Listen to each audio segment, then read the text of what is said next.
Okay.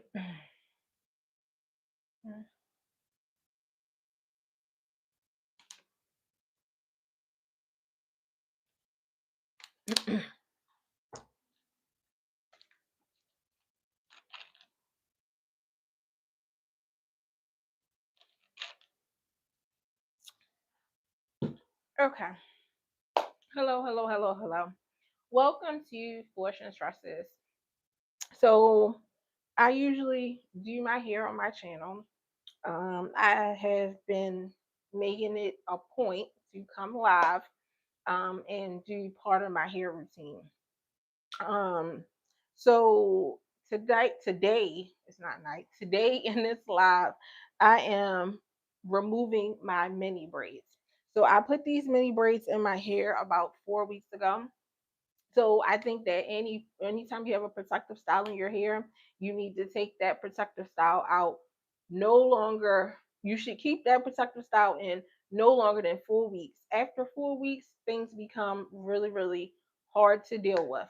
So I am in the process of refreshing my mini braids. I do plan to have these mini braids in my hair for 2 more months, but I will redo my hair. So that's what I'm doing today. Removing I'm removing my mini braids. So I'm going to do it a section at a time. So in this live I am going to try to remove the whole back of my hair right here. So that is what I'm doing in this live. So while I am also removing my mini braids, I am going to talk about my topic that I have on my thumbnail.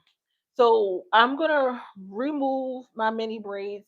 When you are removing any protective style, you need to make sure that you use conditioner and or oil. So I am using for my liquid conditioner. I am using my S Curl No Drip Curl Activator Moisturizer. That's this moisturizer right here. And I am also using my Cantu Shea Butter Argan Oil Leave-In Conditioner Repair Cream. That's this repair cream right here. And I am also using my Camille Rose Cocoa Nibs and Herbs Ultimate Strength Serum. And that's this serum right here.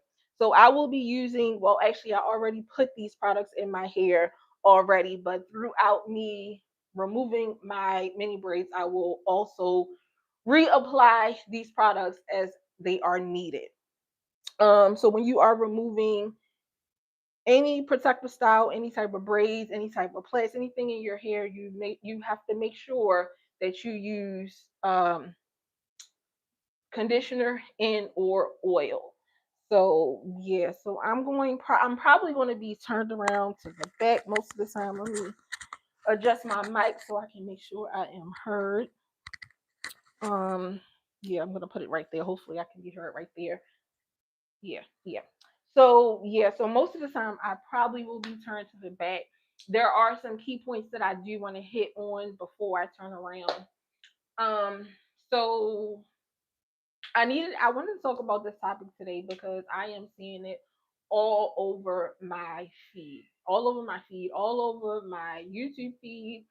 Um, Probably not on my TikTok feed. I'm even seeing it pop up on my Google feed. In the past, I have talked about Miss Krishan Rock before. Um, I've talked about her in the past. I am in a lot of different chats. Whatever I do, go on lives a lot. And I remember in the past, I was in a live, and because I said some things, somebody actually called me a rock tard in the comments, and I really, really didn't like that. So let me say this. I am not a rock hard at all. I am not a Krishan hater either. I do not hate any of these people. I don't know these people. I just see these people on the internet. So yeah, let me say that right now. But I do have a lot of thoughts and a lot of opinions about a lot of things that I'm seeing. All right. So um let me start off by talking about what I think about all this that's going on right now. It is so crazy to me to look at all this stuff that's going on because these people have became the new soap operas. So back in my day, because I am 43, back in my day, I remember the soap operas was everything. The soap operas was everything. Everybody, my mom, my grandmother, my aunt, everybody I knew was into soap operas. Like at 12:30, between 12:30 and 2. No, actually 12:30 to like 3 or something. And the main soap operas that I used to watch or whatever, I don't know anything about Days of Our Lives or All My Children. I don't know anything about them soap operas. But the main two that I watched faithfully was Young and the Restless and Bold and the Beautiful. Those soap operas were so entertaining. They were so entertaining, and everybody talked about the soap operas and everything. And you knew, like, it was a sense like it wasn't real. You knew it was scripted, but all the drama, everything that was going on, it kept you entertained. It kept you looking every day to watch for the next day. Bold and the Beautiful, they were like a fashion. Bold and the Beautiful was like a fashion company or whatever and everything, and they kept things going on. Brooke was always sleeping with people, Ridge, all of them, like Young and the Restless. Victor was so vindictive and deceitful, and Nikki, and like, yeah, all of them. So they were very entertaining. But now, in the day and age that we're in now, I'm noticing like nobody talks about soap operas anymore. Nobody talks about soap operas anymore. Now, I remember I was trying to keep up with it. It's really hard to watch soap operas. Well, actually, like I said, in the day and age we in now, everything is on your phone. But I remember before we got to where we are now, Leonard Vickers, how are you? Thank you for being here. Please make sure that you like the live. Before we got into the day and age that we're in now, the soap operas came on between 12:30 and 3, 4 o'clock, 4 p.m. or whatever. If you were if you are home, or you a stay at home mom, or you're home during the daytime, then you can definitely catch the soap operas. But when I got a little older and got into the working world, like I worked on the daytime, it was no way for me to keep up with everything. So then when I found out, okay, they got an app, they got a soap opera app. Anyway, they got an app where you can watch the soap opera, and I started watching it that way. But what I started realizing is that all the storylines are recycled. It's all recycled. So even if you don't watch the stories in 2, 3, 4, 5 years, if you come back and watch the stories, you'll still know pretty much what's going on, and they keep the same characters. So everything is pretty much the same. But like I was saying, like in the day and we that we're in now, like a lot of people don't talk about the soap operas. Now we're in the day of the internet. The internet is everything. The internet is everything. So like it seems to me that celebrities, actual celebrities, are kind of fizzling out, and internet stars are kind of like going over top of the actual celebrities, because they are very entertaining. So part of the thing that, first of all, let me say this: I am a part-time conspiracy theorist. So everything that I consume, everything that I look at, everything that I eat, everything that I drink, everything, I always try to look at the bigger picture. What's the bigger picture? So, in thinking about this conversation, I see that Twitch and Kick is really becoming very popular. It's becoming very popular, and it's becoming popular in a way of, it's kind of scary, like, because they have these promotions or these things or whatever, whereas though you do 20-hour streams or whatever, which means that you're on the internet for 24 hours. 24 hours you're on the internet in front of the camera. And that just takes my mind into so many different places. But I'm not going to go there. I'm going to stay on topic. But one of the things that I wanted to know, like, okay, I wonder, like, the soap operas were so big at one point. Like, I wonder, did somebody from the soap opera era think of this and create this platform so people could be entertained and, be looking at it or whatever.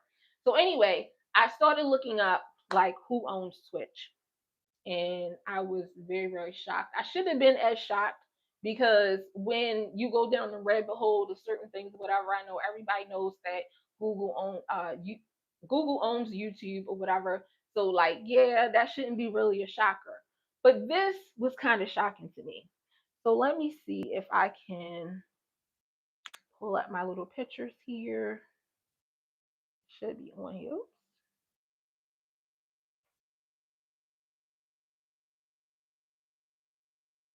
I don't know if I saved it. I probably didn't. I thought I did. I didn't. Okay. Well, let me take this off of here. Let me take this off of here because I'm not ready for these pictures yet. Okay. So what I found out is Twitch is owned by Amazon. Amazon. And that, it took me for a loop. It took me for a loop. Like, Amazon has taken over so much.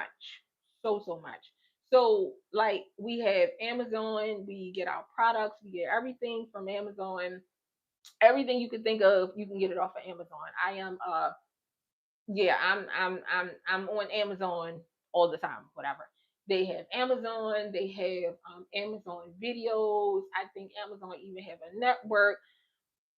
Um Now we Twitch is owned by Amazon. So that just took me for a loop. So then I wanted to know, okay, well, all right, so I know Jeff Bezos or whatever and everything supposed to step down from Amazon or whatever, supposedly or whatever.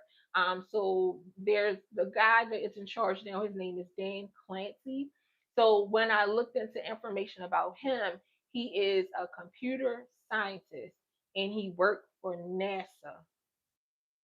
He worked for NASA.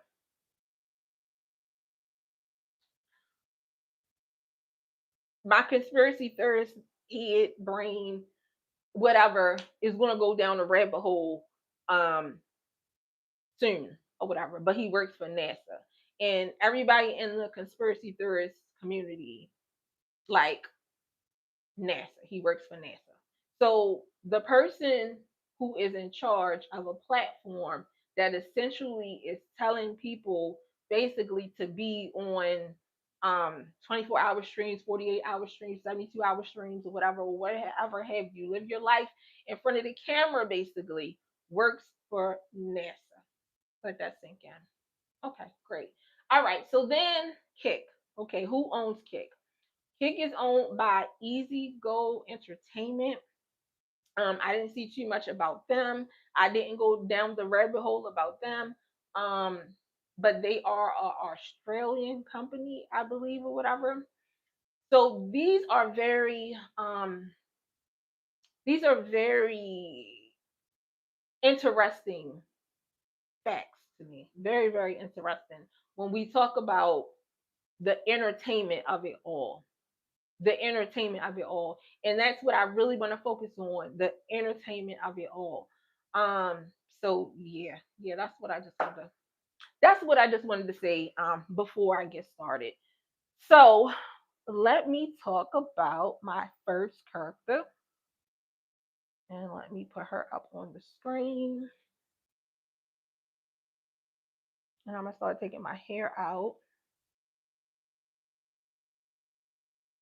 Okay, before let me I'm missing something.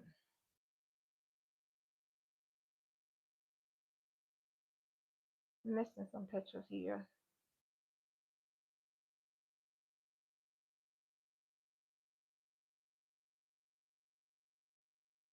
Okay. All right. Let's talk about Miss Christian Rock. All right. So, like I said, I'm going to turn around and Let me adjust my mic a little bit. Hopefully. Okay. So where I left off talking about Miss Krishan Rock, um, it was when Blueface was in jail. So I remember it was a lot going on when Blueface was in jail. A lot, a lot, a lot. Um, I remember seeing Krishan on all different types of platforms. Let me adjust my mic. Let me see. You know,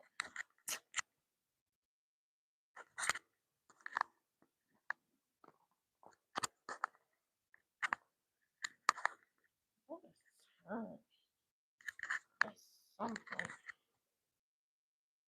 Oh, I guess I can put it right here. There we go. All right. So I remember seeing her on all different type of platforms and streams and everything. And I was thinking to myself, okay, all right, she doing her thing. You know what I'm saying? She's trying to, get money. And the reason why I have such a, I guess, a soft spot for Miss Krishan Rock is because she is from Baltimore and I am also from Baltimore. And being from Baltimore, I realized like the struggle that she must have went through. Now, I do realize that at some point, they talk about her godfather that they think that maybe allegedly her real dad or whatever, but whatever have you.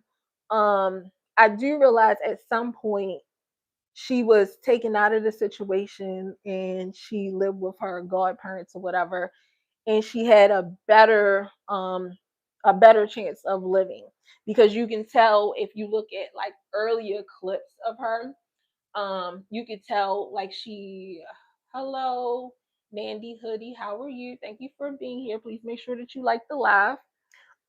You can tell that she spoke very, very intelligent. Her vocabulary was very, very intelligent. And she did not speak as if she came from the hood. So at some point, it seems to me, and I'm just, this is for me looking from the outside looking in, it seems to me that at some point her godparents came in and she was able to elevate or whatever and live a better lifestyle. Now, I don't know what happened between that point when she was with her godparents and the point of right before she met Blueface. I don't know what happened or whatever. Why did she change? Now I do know some people are very good at code switching. And if you don't know what code switching is basically speaking and acting in a different way than you normally act. Now, I myself, I'm most likely a code switcher. Yes, I am. When I am at work, I carry myself in a very professional manner. I carry myself in a very professional manner. I am very customer service oriented, whereas though like I treat people the way that I want to be treated. So when I am at work, I am at my highest height of customer service. I am at my highest height of customer service. And I really enjoy what I do for work. I really, really enjoy it. I know some people will be like, oh, I can't stand my job. I can't stand. I absolutely love my job. I'm not lying. I love my job. Would I be happy would I be happier if I got paid more money? Of course I would. Of course I would. But I actually love my job and I enjoy my job. So when I'm at work, I am a different type of person. I'm very, very professional. And I've been told by my family and friends or whatever and everything, like it's just like it's a little different. It's a little different. I've been told by people or whatever that I'm phony or whatever. And I don't feel like I'm being phony. I just feel like that I am giving a high level of customer service, because that is the level of customer service that I want to receive when I walk into any business, anywhere that I'm spending my money, or anywhere that I am participating in services at. I don't want to walk into a door of an establishment and people be like, "What's up, yo?" What it is, would it be like? I don't want to walk into an establishment like that. When I walk into an establishment, I want to be greeted. I want to, good morning, how are you? How can I help you? Can I be of assistance? That is what I want when I walk into an establishment. So therefore, when I am at work, I am that way. That's how I am. So I do realize that in those videos, or the videos that I've previously seen of her, maybe she was code switching. I don't know.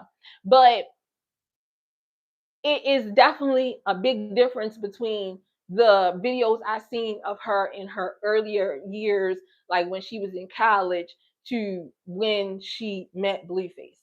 Is a big difference, a real big difference. When in her earlier years, when she was in college, she talked with intelligence. She seemed very smart. She seemed knowledgeable. And then once she met Blueface, it was like this hood dumb chick, and it is just like night and day. But we are able to do those things, whatever. So I don't know what happened, but anyway, um, back to, do you hand out lollipops when they leave, or a cookie? No, no, I don't. I mean, no, no. I used to like doing the like Christmas season and stuff like that. I used to have little things, whatever, and everything, but I don't do stuff like that. But I am very, very nice. I'm very, very nice, and I try to be very, very helpful to everybody. But anyway, um, so like back to when Blueface was in jail. All right, so then like we saw her doing the little godly thing and everything.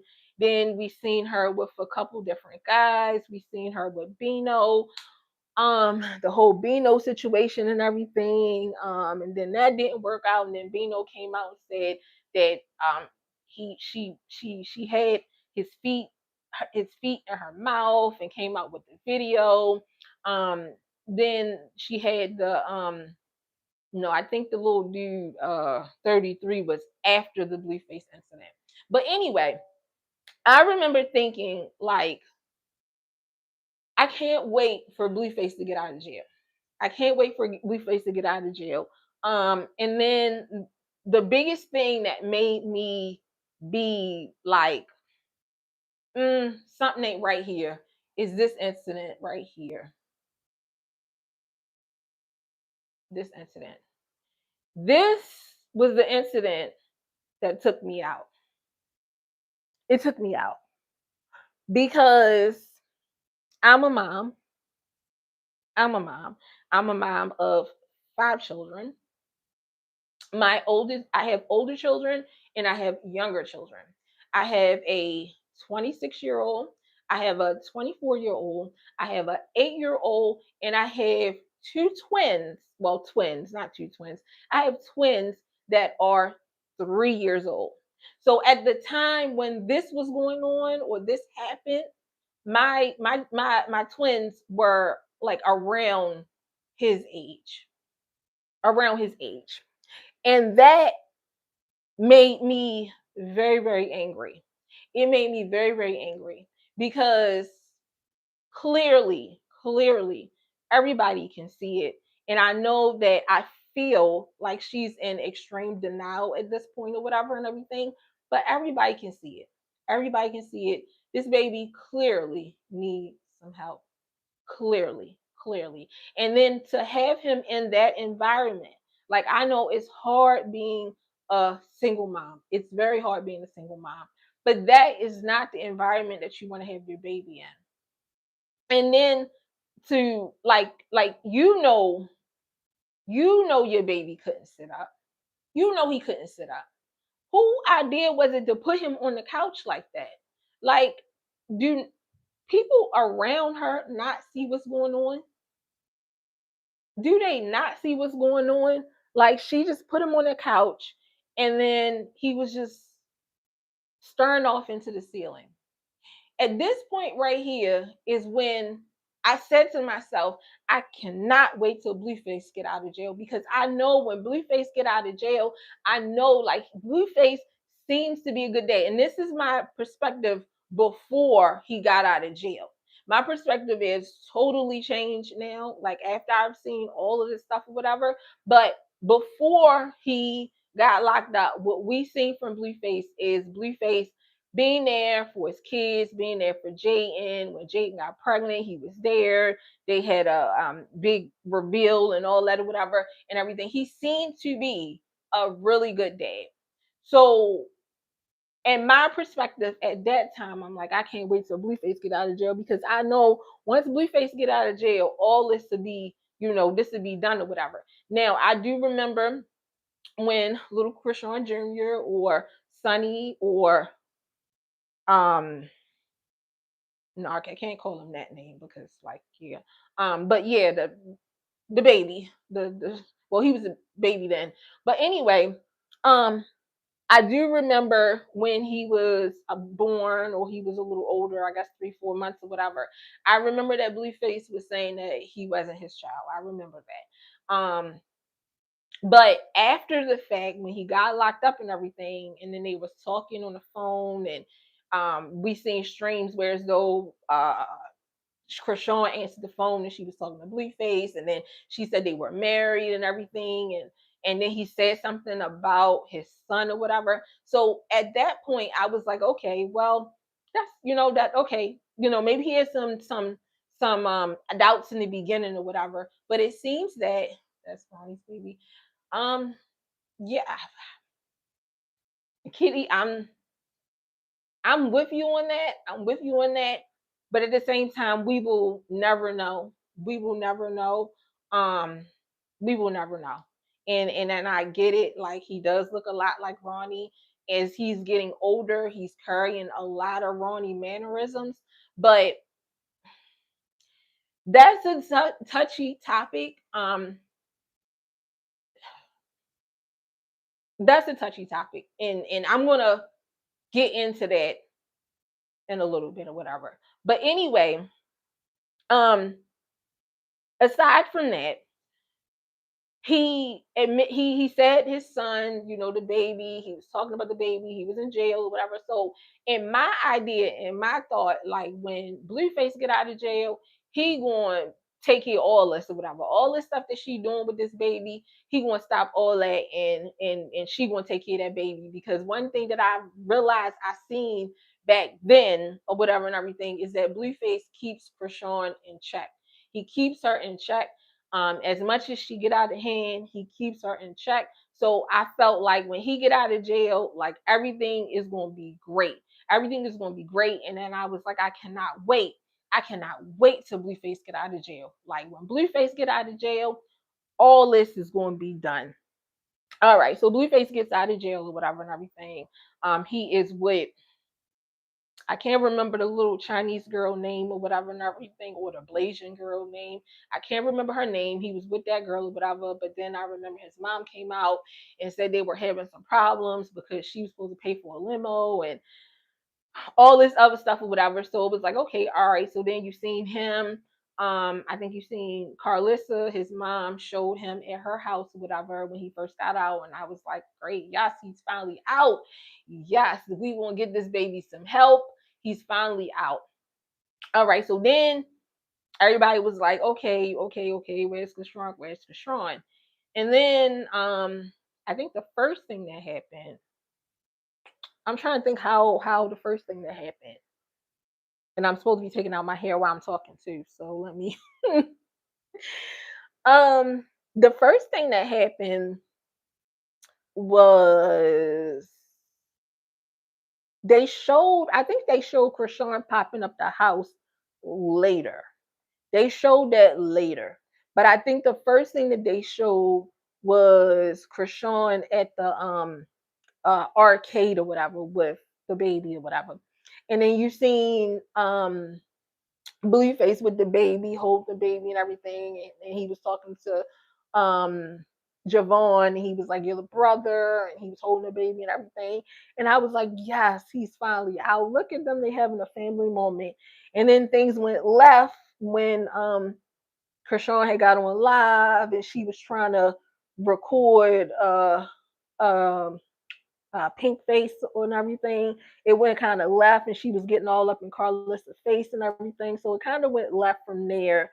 So then they showed outside the arcade. I think Carlissa called Jaden or something. Jaden said she was on her way, and then I guess Krishan and Blueface got into an argument, and Blueface got in his two-seater car. He got in his two-seater car. Angie, that's her name. Thank you, thank you, thank you, Angie. I forgot her name. We will never know. You might be right. Yeah, we will never know, because let me not try to get off the topic, because I got so many points to hit. I got so many like, yeah. So anyway, Carlissa showed the part where, as though, I guess, Blueface was getting his 2C car or whatever. Now, you knew you had your baby, and this is what shows me that she does not care about her baby. This is what shows me she does not care about her baby, that it is all about Blueface. It is all about Blueface. And let me touch on something before I go any further.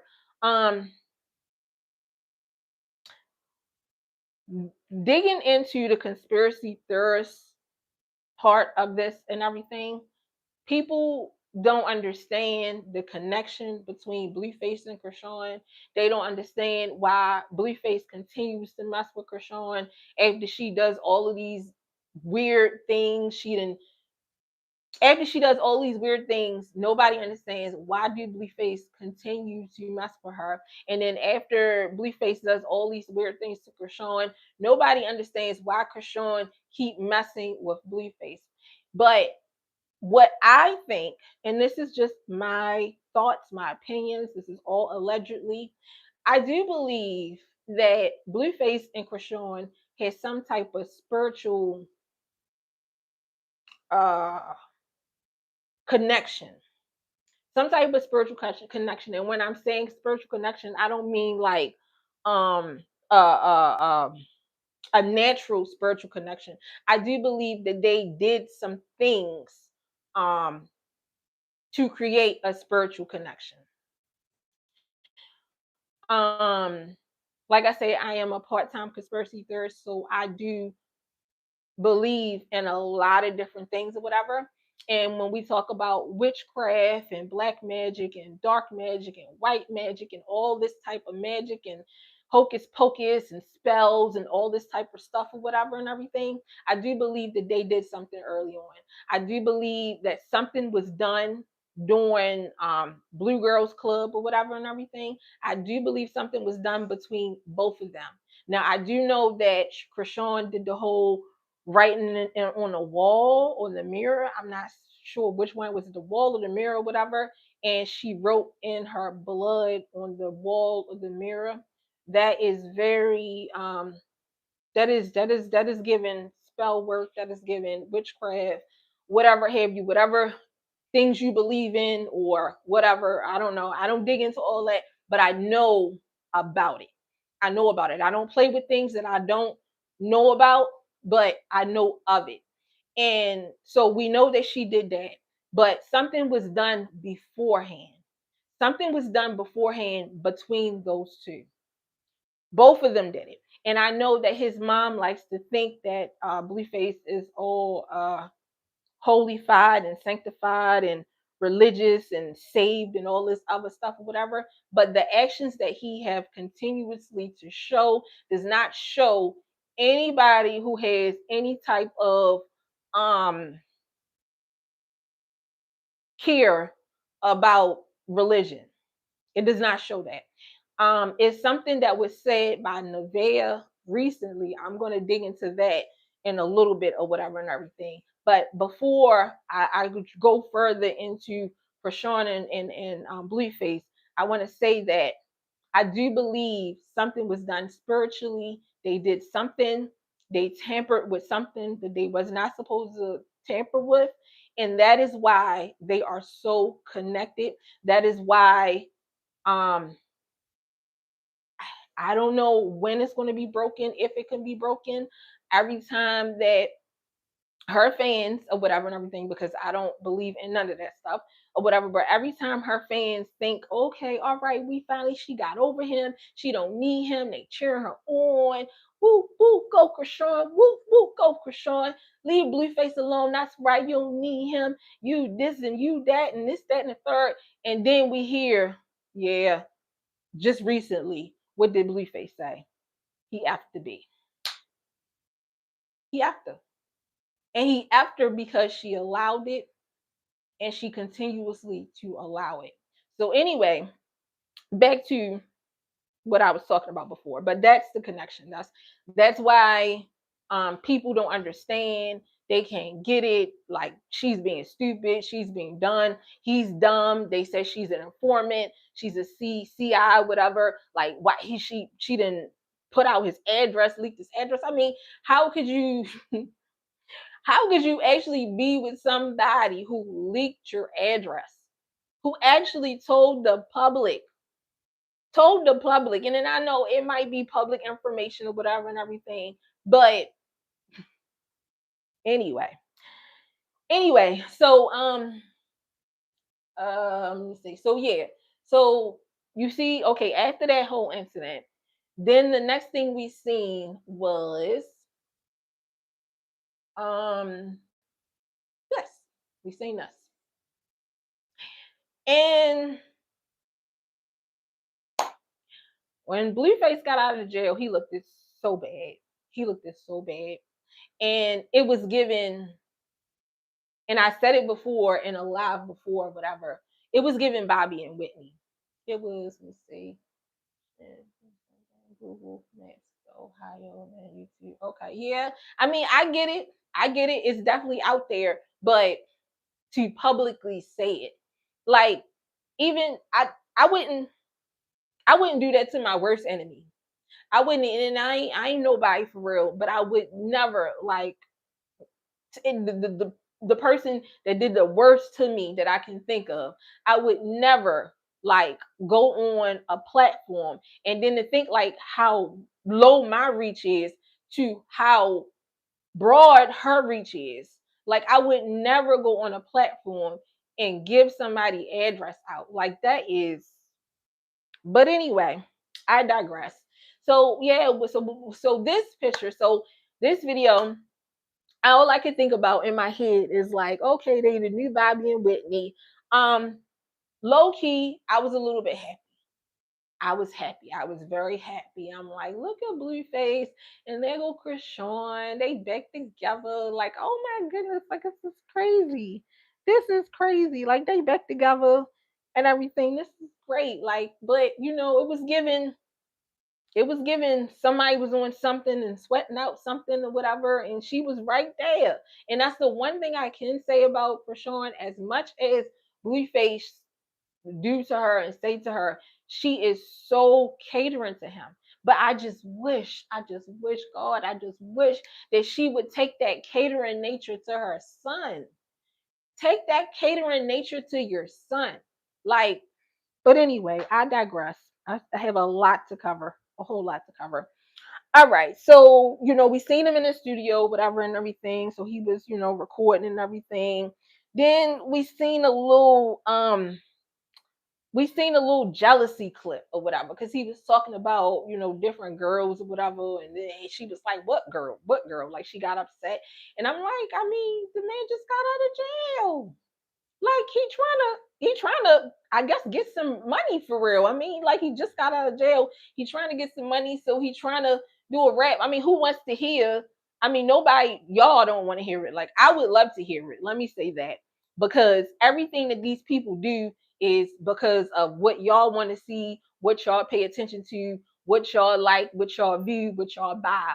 And y'all buy into the whole effing girls and this, that, and the third or whatever. So that's what y'all want to hear. So he was just singing like the lyrics, I guess, that y'all want to hear or whatever.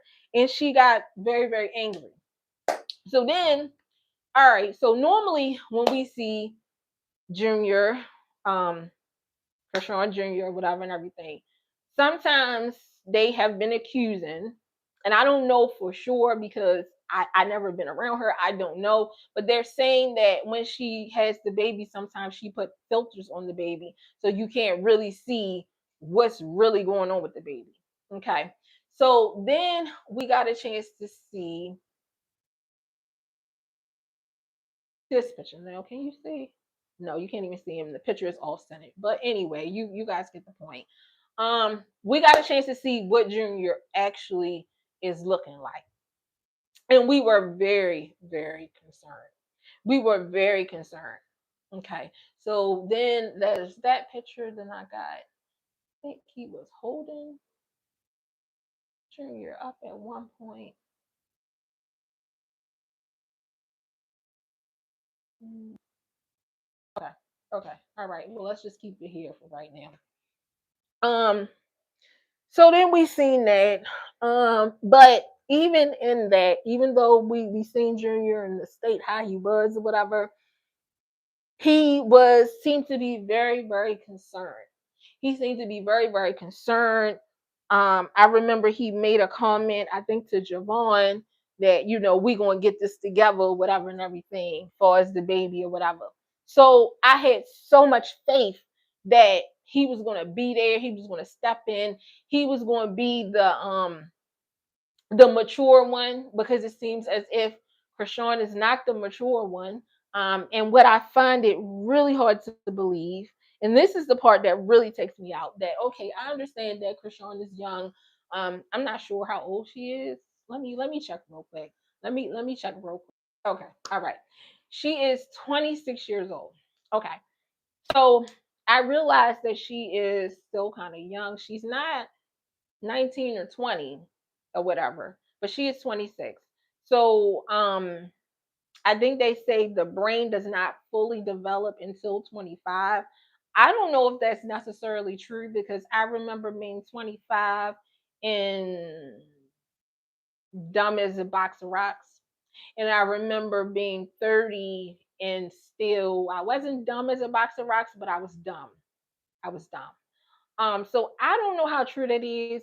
So I give her a little leeway because she is young or whatever.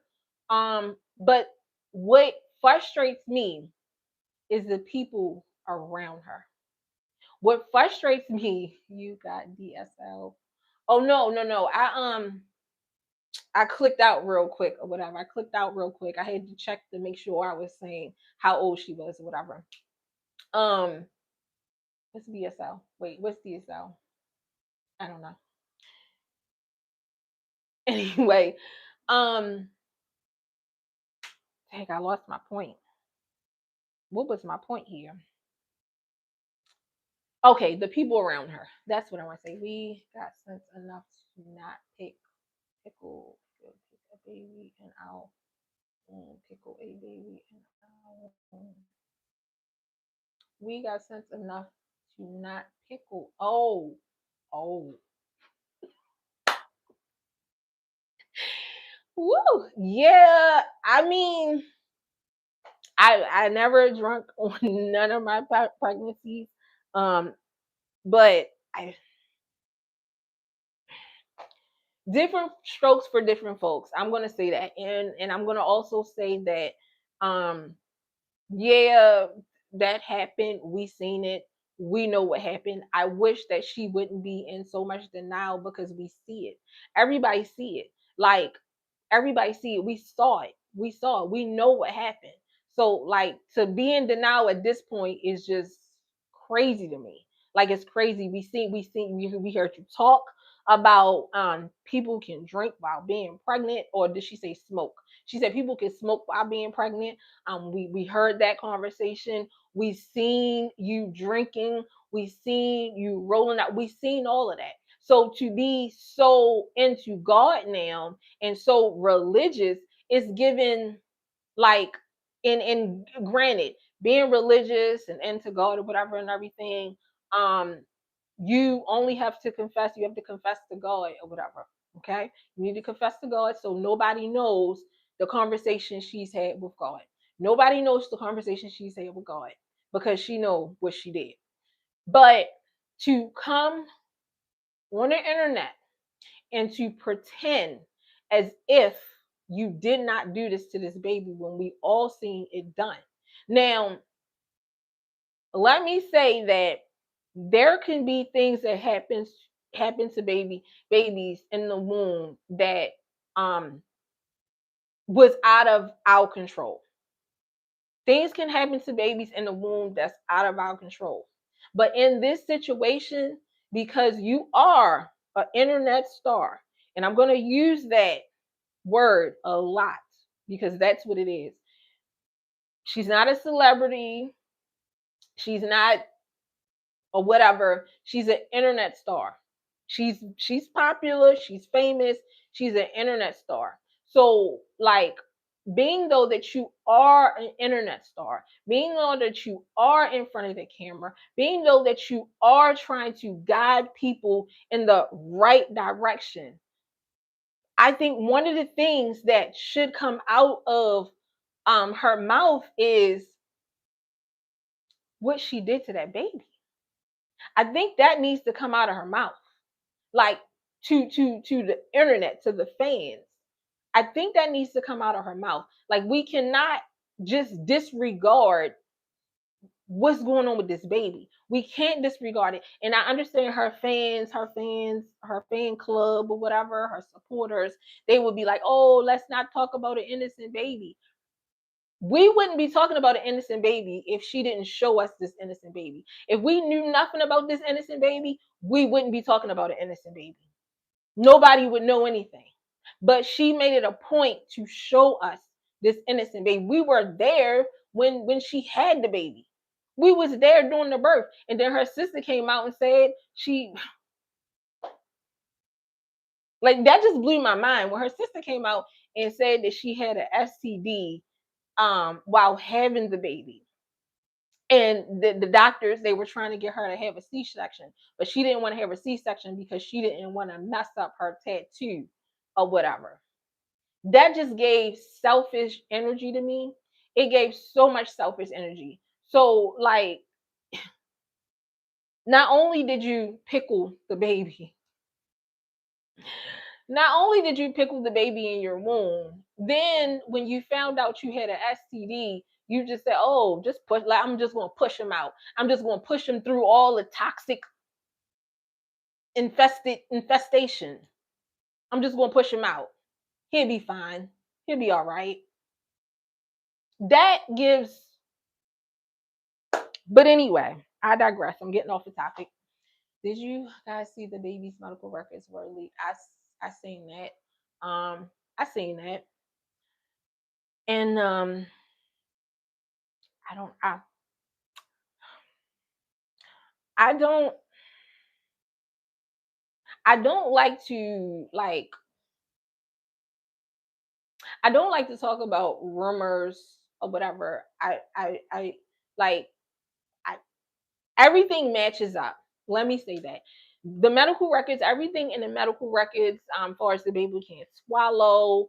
Then she came out and said the baby only eats three things. He's almost 3 years old. I'm gonna talk about. I have twins that are three right now, and they eat everything. Yes, my twins are picky. I have a boy and a girl. My boy is very, very picky, but he eats. He eats chicken nuggets. He eats French fries. He eats no, his favorite is French fries. He's not really a big on chicken nuggets. He doesn't like pizza.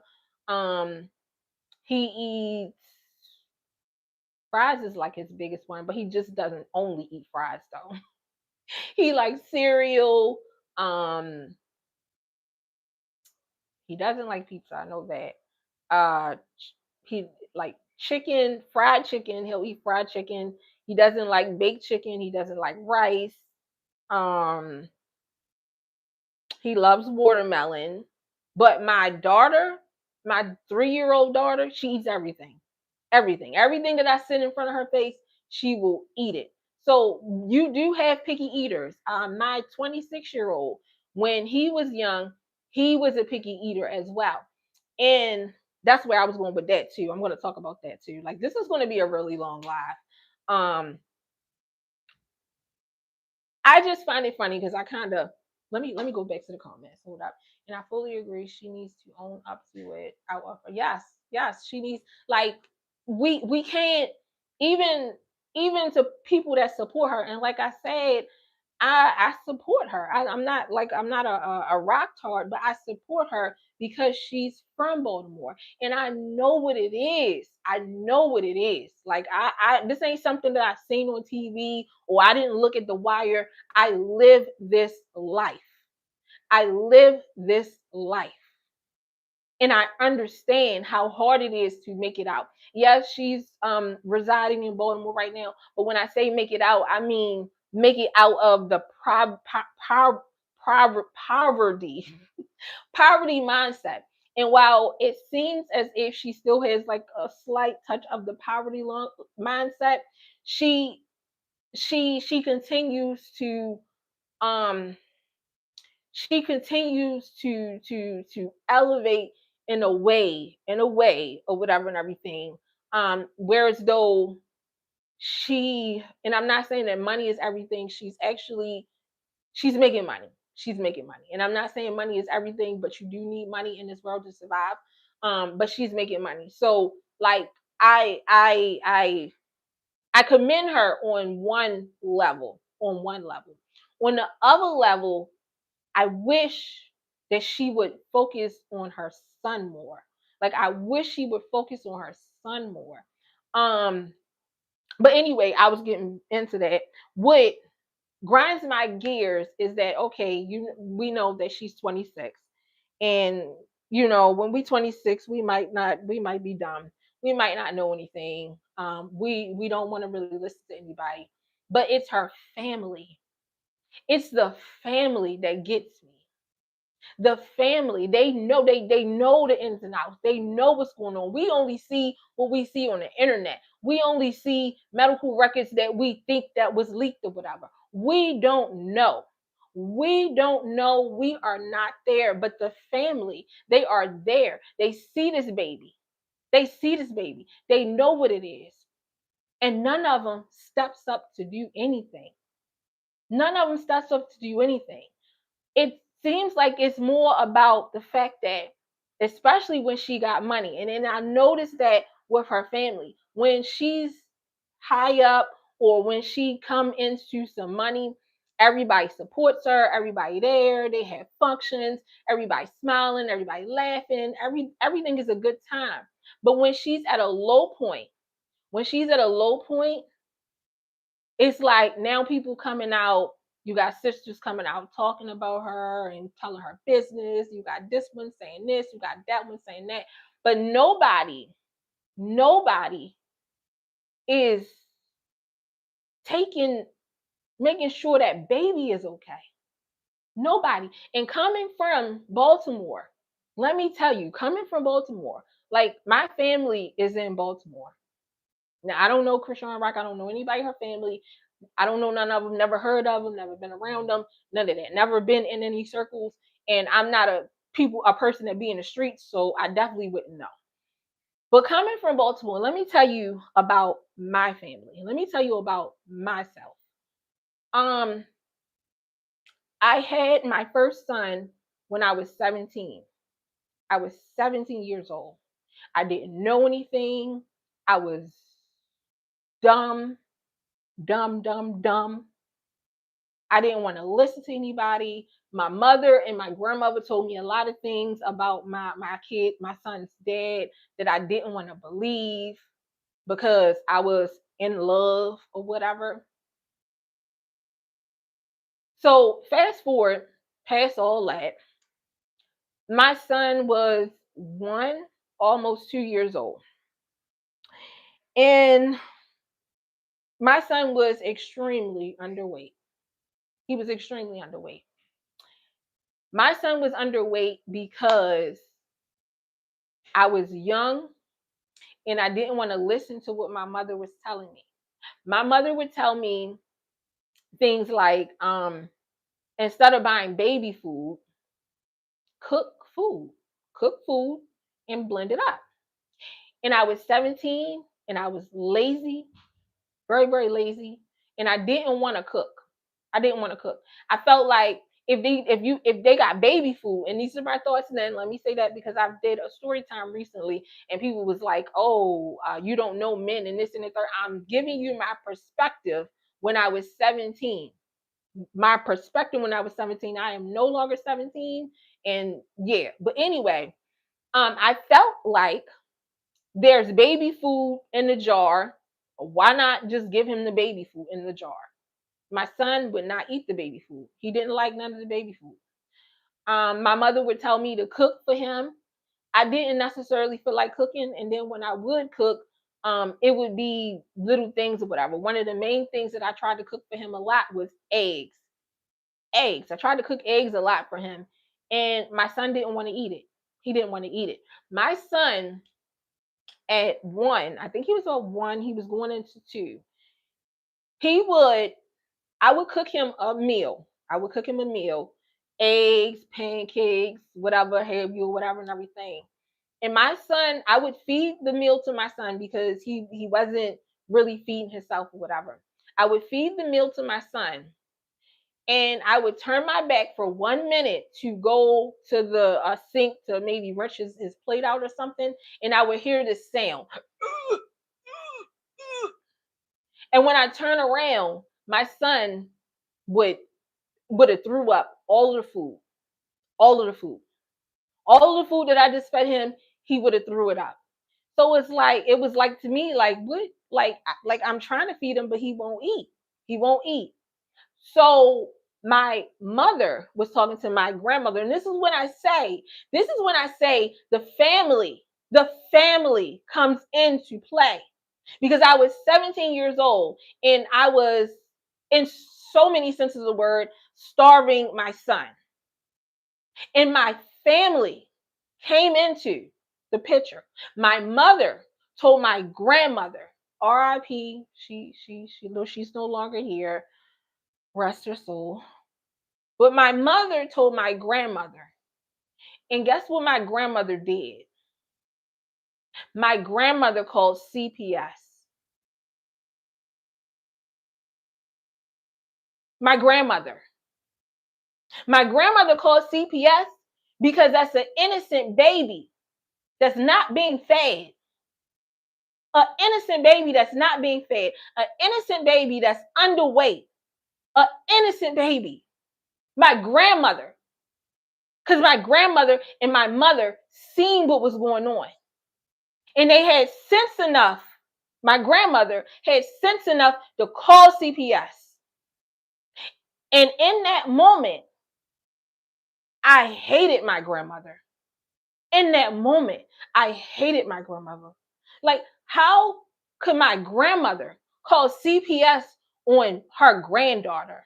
I'm sorry, I ain't mean that. But did you guys see the baby? I don't know what you said. Maybe it got blocked out. I'm not sure. But I was hurt. I was hurt. But my grandmother, my family, this is where I'm saying the family. The family. My grandmother stepped in and called CPS. CPS came out, they did a visit, they looked at everything, and they started asking questions about doctor's appointments. They asked questions about what he was eating. They recommend me to take him to the doctors. They wanted to be back informed that I took him to the doctors. I took him to the doctors, and as me being 17, it was a lot. I'm not going to lie to you. It was very much a lot. It was very much a lot because everybody seemed like everybody was coming down on me. Everybody was coming down on me. But now thinking that in it as a perspective as I am 43 now, it was an innocent baby that they needed to find out what was going on. So it wasn't that they was coming down on me, it was they was trying to find out what was going on. So the doctors were very aggressive. They asked me questions, they asked me what he eat, what I feed him, everything. So then They checked him for everything. They checked him because I told them about the throwing up thing. They checked him for acid reflux or whatever, which is like a it's like a disorder or whatever and everything. You can't keep food down and stuff. They checked him for that. He didn't have that. So the next step after they ran all these tests, the next step was to hospitalize him to find out what is going on.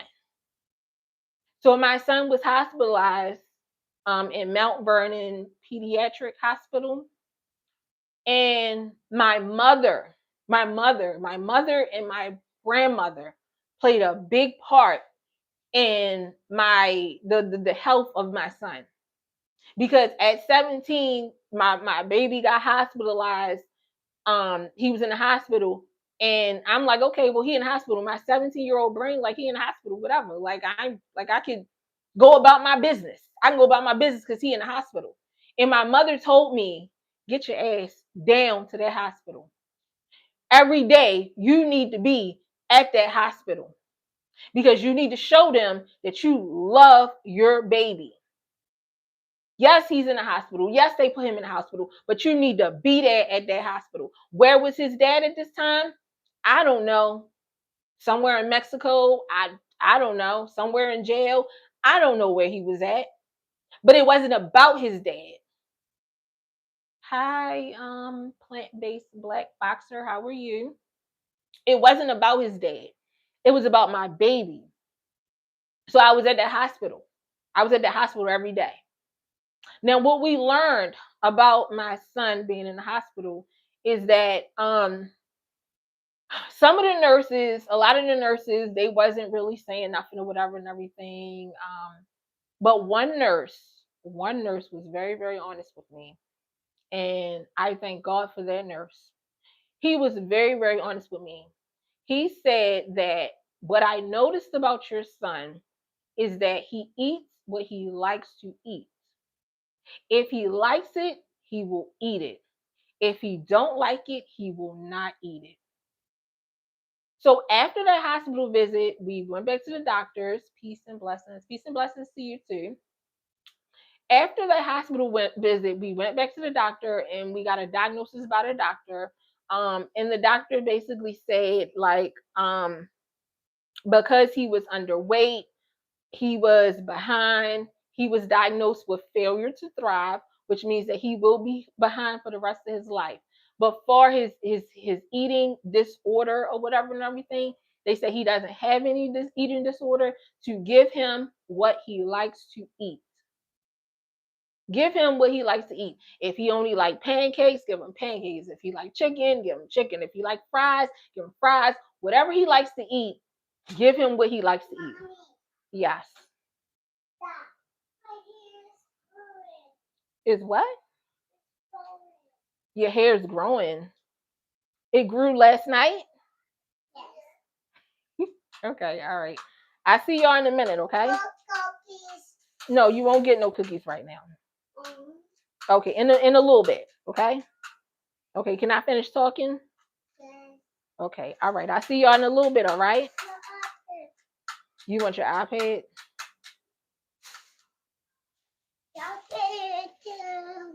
Mommy, walk it too. Huh? All right, here.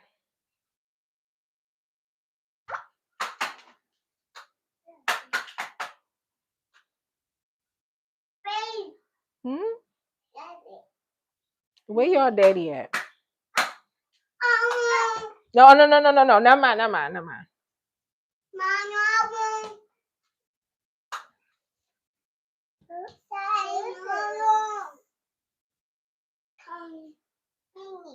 Uh-uh.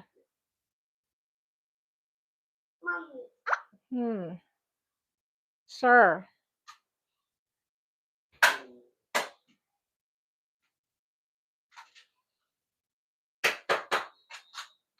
Sir, why are you coming here making all that noise?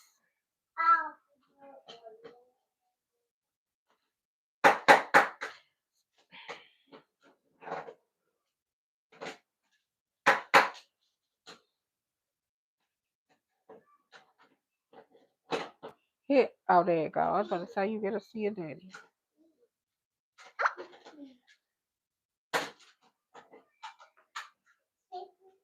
that down.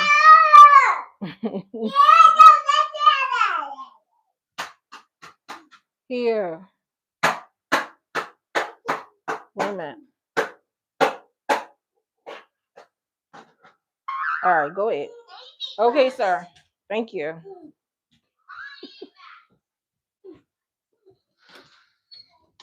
Okay.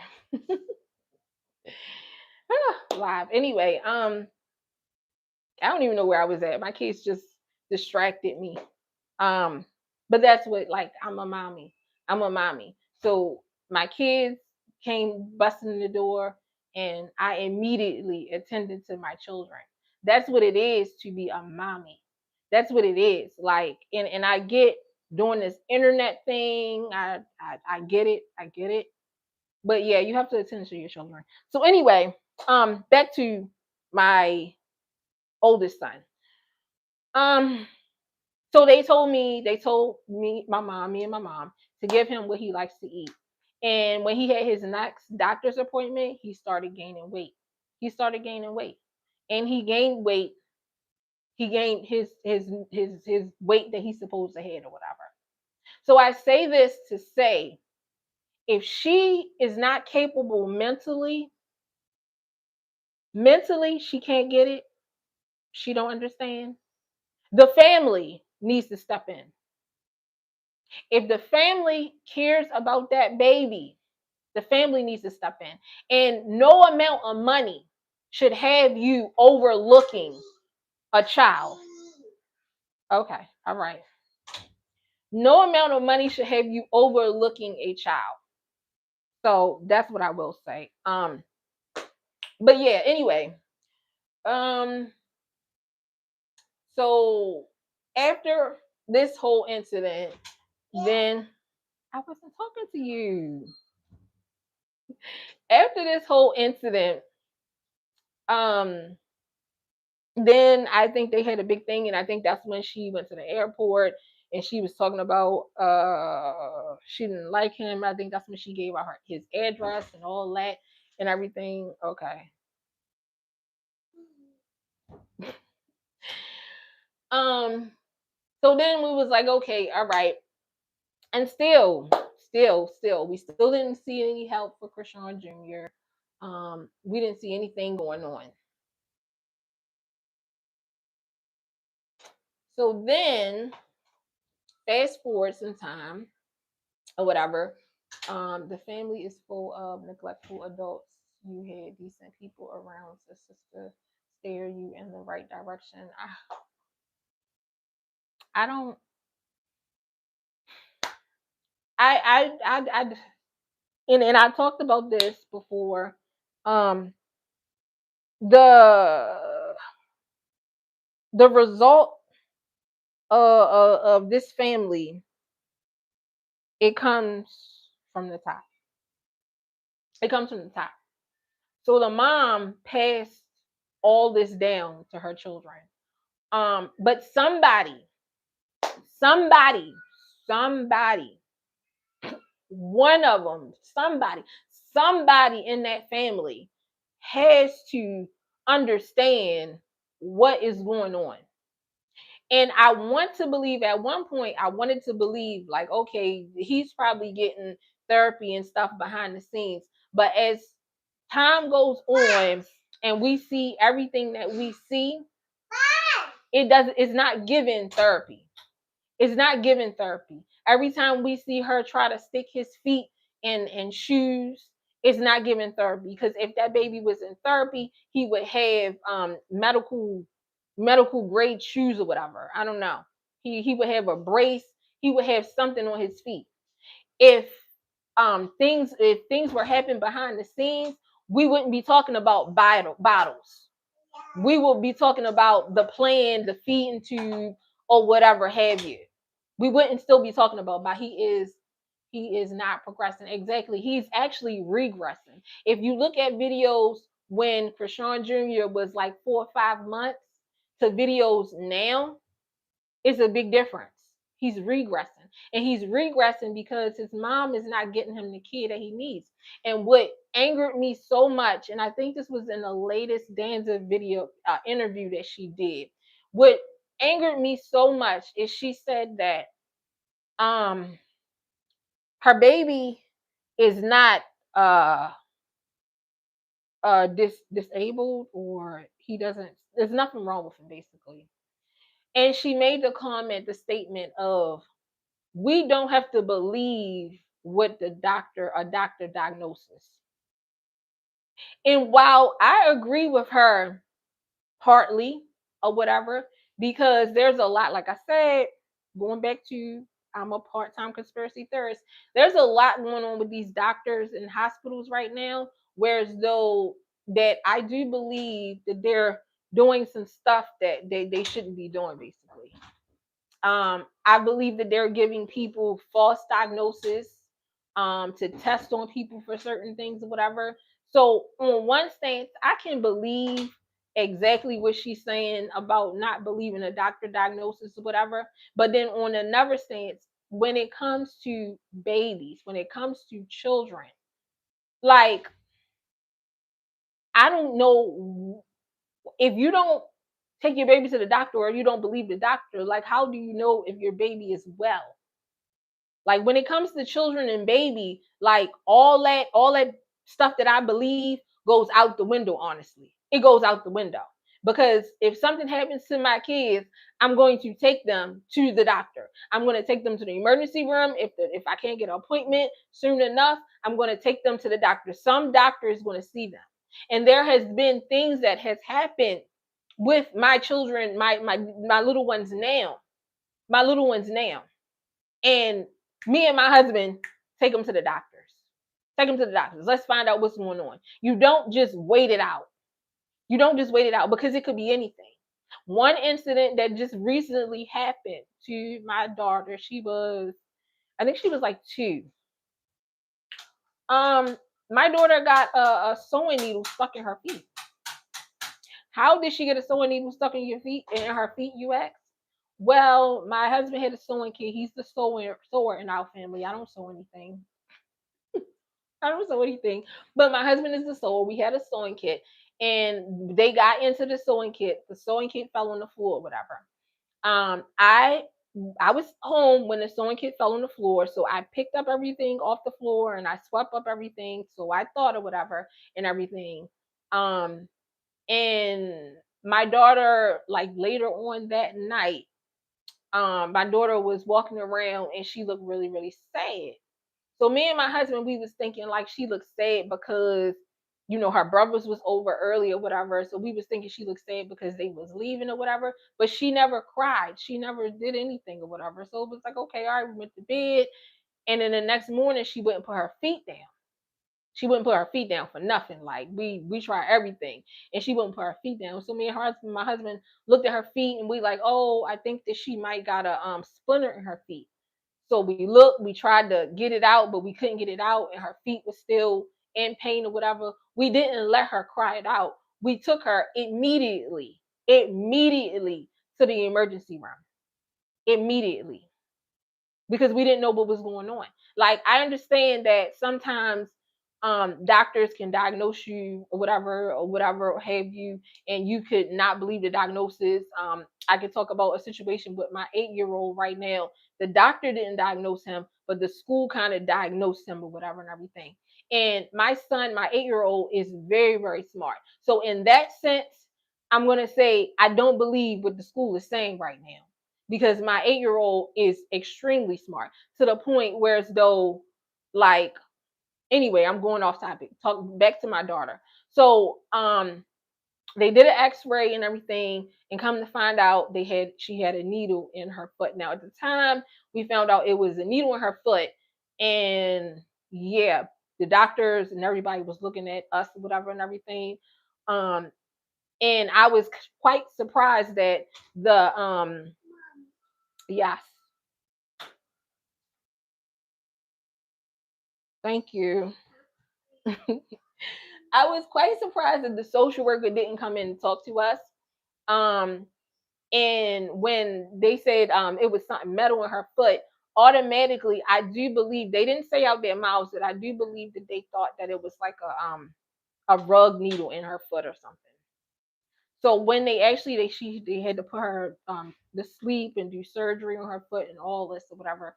So they took it out, and the doctor came, and I remember we was like in like this little we was in this waiting area, whatever, for families that's having surgery, whatever. And I remember looking down and seeing like 3, 4 police cars downstairs or whatever. And the doctor came in and said, "You was right. It was a sewing needle."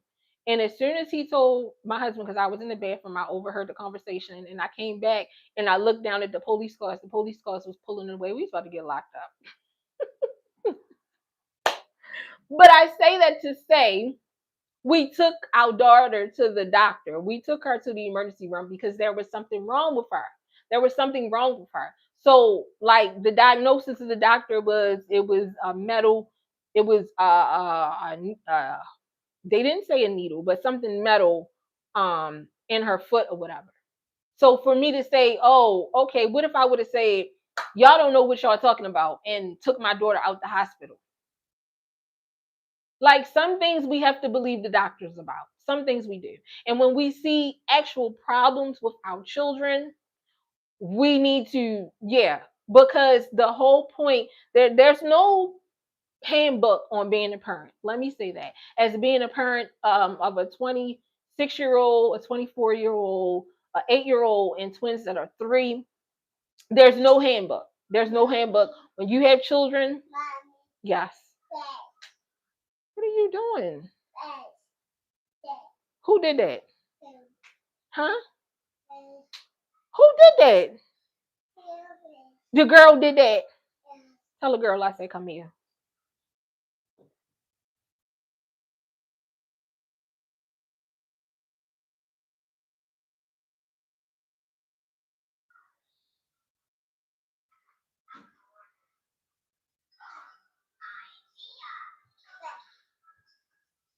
Did you do that to his face? Did you do that to his face? Did you do that? Huh? Did you hit him in his face? He hit you in the face? Huh? Look, y'all keep you keep your hands to yourself, and you keep your hands to yourself, okay? Stop it. Go. Okay. No. I ain't tell you to stay in here. Sir. I can't talk. Go. Anyway, my son is distracting me. Yeah, as being a parent, there is no handbook to being a parent.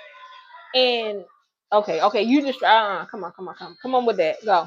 Come on, you gotta go too. Come on, let's go. Come on, sir. Come on. Bye. Close my door. Close my door.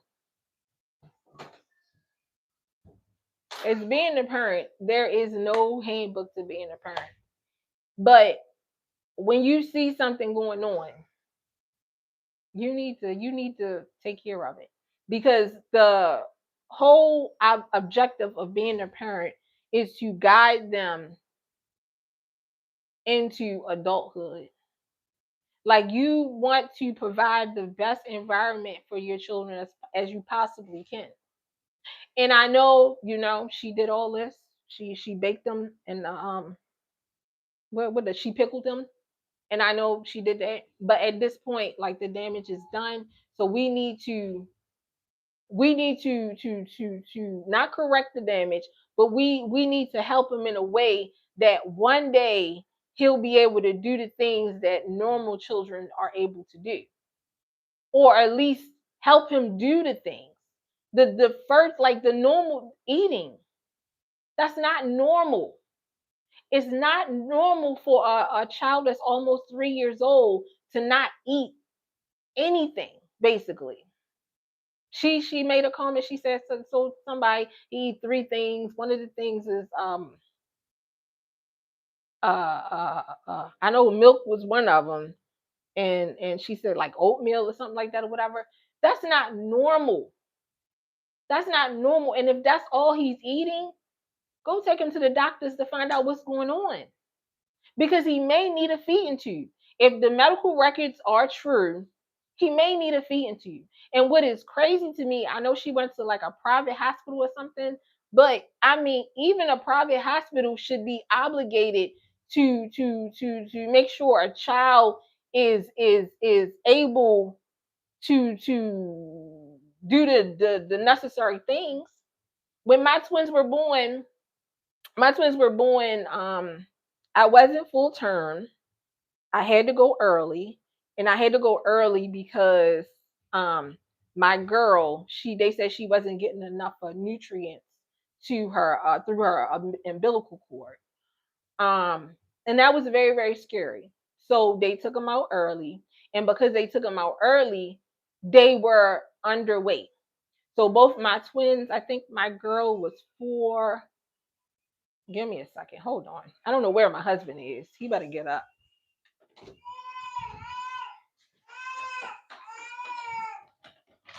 What are you doing?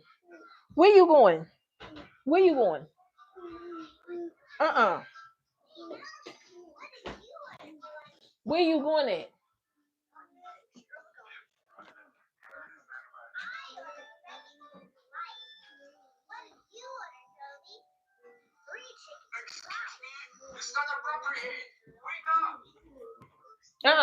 Go.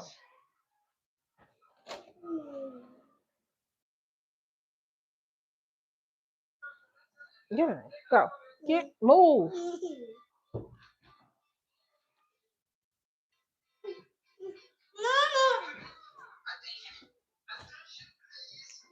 Look, you better leave your daddy alone.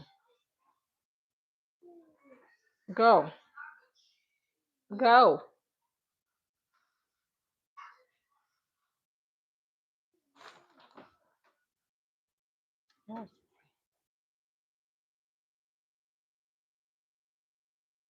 I'm watching you.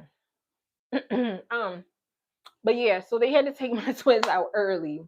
I was eating like a spider, and I was eating like a spider. I used to chew all my food up and spit it back out. That's funny because my 3-year-old does that. He does that now. If it's something that he don't want, that's what he'll do. That's funny. Um, mashed potatoes. It's called treatment, right? In fact, she only concerned about herself, right? She had no problem calling 911. Exactly, exactly. You on point. You definitely on point. Reese Cup 4444. You is so on point, and that is so right, so right. When she said she made that comment, about she don't want to believe a doctor's diagnosis and all this or whatever. But she daggone sure called the ambulance when she was having problems breathing. In the stream, or whoever streamer she was on, they didn't even know she called the ambulance. They had no idea. So if you can call an ambulance for yourself, why don't you do the same thing for your baby? Like, why don't you do the same thing for your baby? It's crazy. Yeah, the needles are small. Yeah, yeah, yeah. I also think she dropped him or shook him at some point. That's a whole other observation. Yeah, I heard about that too. I heard about that too. And like I said, he's regressing. He's definitely regressing. When you look at him at 4 or 5 months, at 4 or 5 months, he looks like a normal baby. He looks like a normal baby. And then where we're at now, where we're at now is absolutely ridiculous. It's so heartbreaking. It's very heartbreaking. That is the one thing that keeps me like, she's a horrible mother. Like, on one sense, I want to say like she is doing her thing or whatever and everything, but on another sense, like, how can you do your thing and not take care of your baby that you claim to love so much? You claim you love this baby so much, but you're not taking care of your baby. Like, oh, the baby is with me, or my baby is with me all the time. Who told her that if your baby is with you, that means you're a good mom? Who told her that? I really want to know who told her that. That is absolutely ridiculous to me. That don't mean you're a good mom. Actually, if your baby is with you all the time and your baby is not progressing in the way that he needs to be progressing, that shows you're a horrible mom because you're there. You're there. It's one thing if you're not there and your baby is not progressing. Okay, that's one thing. But for you to actually be there and you to say my baby is with me all the time, that's horrible. No speech therapy, nothing. Right. He takes one step forward and two steps back. Yes, facts, Reese Cup. He actually seems to be on the decline most times. Yep. They would have done those braces a couple days old while his bones were super soft. Right, exactly. Exactly. And that takes me back to the hospital. Like, because it's a private hospital and somebody paid money, the and I get it, money money controls everything. But when you have a baby, that's what I was talking about, my babies in the hospital. Um, when you have babies that's not progressing or not doing the things they need to do, they need to be in the hospital. So, like I was talking about, my twins, they got taken out early or whatever. I can't remember how many weeks I was. I know I was really early. I was really early because I was supposed to go. I had a C-section scheduled for 35 weeks, I believe. I think it was scheduled for 35 weeks. But I didn't make it to 35 weeks. I think at 28 weeks. It was like 28 weeks, 29 weeks, something like that, I believe. Um, my daughter wasn't getting enough fluid, so they wanted to take her out early. So they took them out early or whatever and everything. And my daughter was 4 pounds, 5 ounces, I believe. And my son, no, my daughter was like 4 pounds, 2 ounces. And I believe my son was like 4 pounds, 5 ounces. When my babies came out, immediately my daughter was rushed to the NICU. Immediately, my daughter was rushed to the NICU because she was not her, she couldn't keep her body temperature, and it was something else that was going on with her. I think as far as breathing, for real, I do believe it was breathing. So she didn't get placed on my chest. I didn't get none of that. She was immediately rushed to the NICU. Immediately. My son, he was placed on my chest or whatever. He got to go back to the room with me.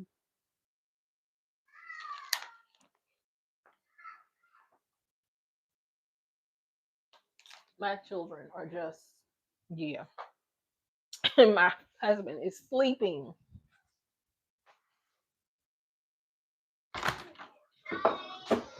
This is why I don't have live during the daytime. This is why. Yes. Your children is going crazy in here. And I'm trying to do a live.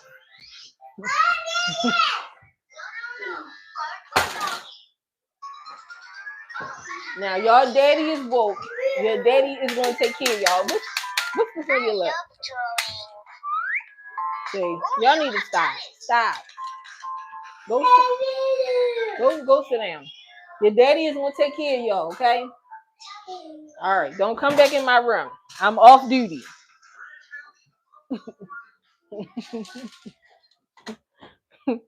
My husband woke now, but anyway, that's his problem for right now. And then I told him like, this is why he be like, why you wait so late to do lives? This is why. This is why, because like I'm trying to do a live and they just everywhere. So yeah, this is usually the time that I do my lives is 2, 3, 4, 5, 6 o'clock in the morning because my kids are asleep at that time. Thank you so much for the love. Thank you for liking the live, everybody. Thank you so much. Um, but back to my kids. So when she was in the NICU, my daughter went to the NICU. My son went back to the room with me, and then they found out probably like an hour later after he was in the room with me that he couldn't keep his temperature, so he got sent to the NICU. Then while they were at the NICU, they were not taking because I didn't breastfeed. I wanted to breastfeed, but because of the whole NICU thing, this would have been my first time breastfeeding. But because of the whole NICU thing, it was like I really didn't want to do that. I didn't. And you can still breastfeed if your children is in the NICU. They actually make it very, very comfortable for you, and they help you out. But it just, anyway. I'm going off topic, but yeah. So we found out when they was in the NICU that they were not taking their formula, so they were not eating. They were not eating. So therefore, they had to stay in the NICU. So after 3 days, because I stayed in the hospital for like 3 days because I had a C-section. Actually, I think it was like 4 days. Actually, I think it was like 4 days. So I stayed in the hospital, and when it was time for me to go, my baby stayed in the NICU because they were not taking their bottles. And this is where, like, I don't understand how did, like, and then I get it was a private hospital, but how was, like, if he's not eating food now, this is not a problem that just started. This is a problem he had from when he was born. How did they not keep him in the NICU? Like, and it's like, money is that, I mean, I know it's that important. Let me not say is money that important. I know it's that important. And I know she had her godparents or whatever with her and everything. But how do doctors let money overrule like the actual health of a child? And in order for her to, for the baby to get the hernia surgery that he actually needed, Blueface had to go on the internet and do what he did for real. And then she went and got the surgery. That is crazy to me. But anyway, my children stayed in the hospital. My son, I think my daughter came home first. My daughter came home. She was in the hospital in the NICU for like 3 weeks. Um, she started taking her bottles, whatever, and then it was just my son there. And let me say, while they were in the hospital, I am a part-time conspiracy theorist. So my brain was working overtime. And my mom, again, this is where the family comes in. This is where the family comes in. Because while I was cooking up all these ideas in my head, like they planned this, they made me have my babies early because they just wanted to take my babies. This is what I was actually thinking. My mother told me to get myself together. Really, like she really did. She really did. Like, if you go to this hospital talking all this nonsense, they will take your babies. So, yeah, you need to get yourself together.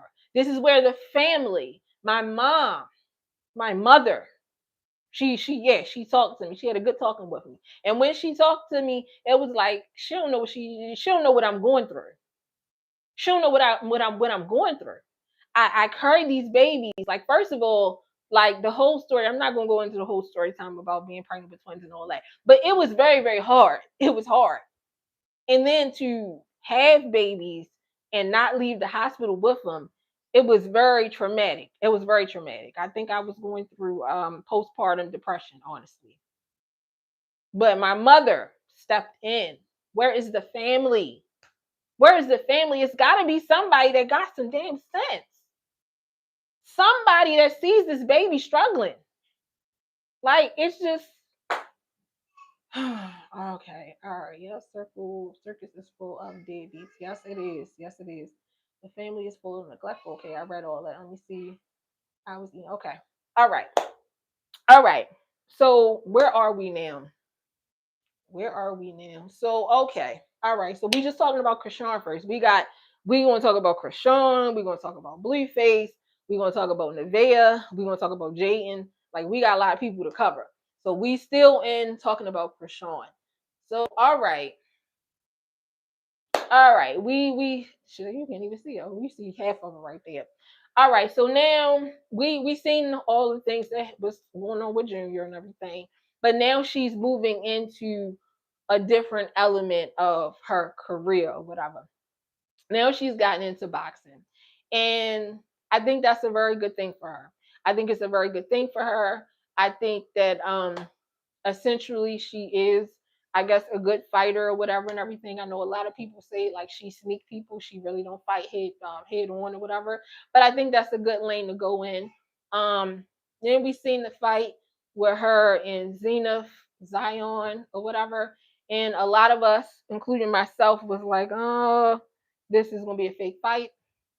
because when we found out the girl Zenith Zion was a wrestler or whatever, like we know wrestling is fake. We know wrestling is fake. So like, yeah, it was like, okay, this is gonna be a fake fight, but whatever have you. I don't care if it's fake or not. She's in that lane. She's boxing. That's what she's doing. I think that's something very productive for her to do. But at the same time, it's very productive for her. But somebody need to care about this baby. Somebody need to care about this baby. What is going on with the baby? So we seen her boxing. You seen her match. She beat the match. I'm not a boxing fan, so I don't know the politics behind if it was a real fight or not. But she beat the match, which is good for her. Let's see what this is. Okay, all right, okay. So then after the boxing match, then we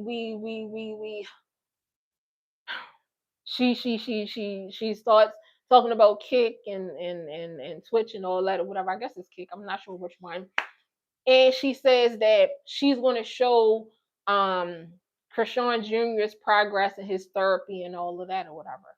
So then she does a video live, whatever have you. I don't know what it was or whatever, and she shows this. So people that actually have children with issues, because some of us have children with issues, whatever.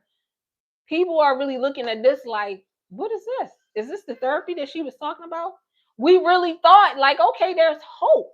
There's hope. She's gonna go get this baby therapy. Finally, we get to see her taking care of this baby and getting this baby some help. Because that's all we want.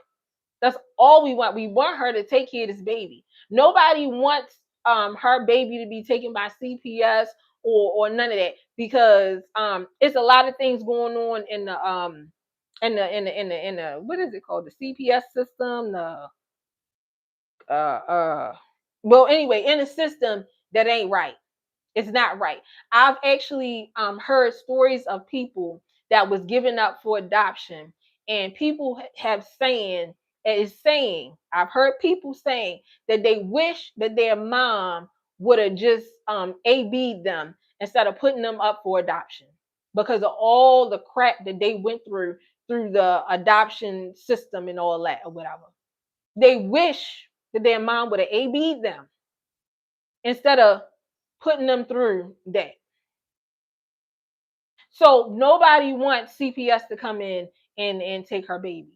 But what we want is CPS to come in and help her, because clearly none of the family, nobody got any sense to help her. She needs some help. So she goes get this contraption. So when I first seen the little video or clip or whatever I seen, I'm like, okay, well, she got money, so maybe she got therapy home. But then something in my head was like, well, if he having therapy at home, wouldn't he have a therapist, a trained therapist? Wouldn't a therapist be working with him? But she was working him with this contraption. So everybody got on her about that. Everybody kind of need the baby. So, oh yeah.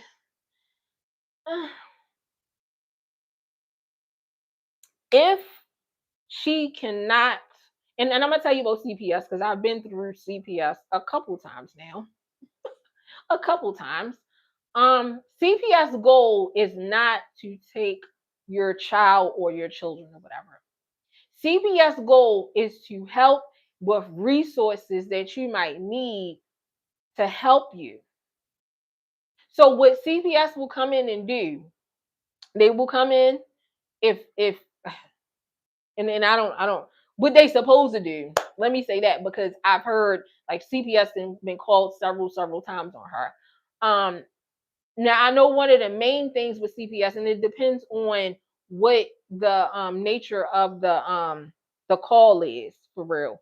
And then it also depends on, I think it more depends on who calls for real. And this is why I say this is where the family comes in. And you notice I keep saying the family, because people on the internet can say anything. They can say anything. They don't know anything. But if something came from the family, like, look, this is what's going on.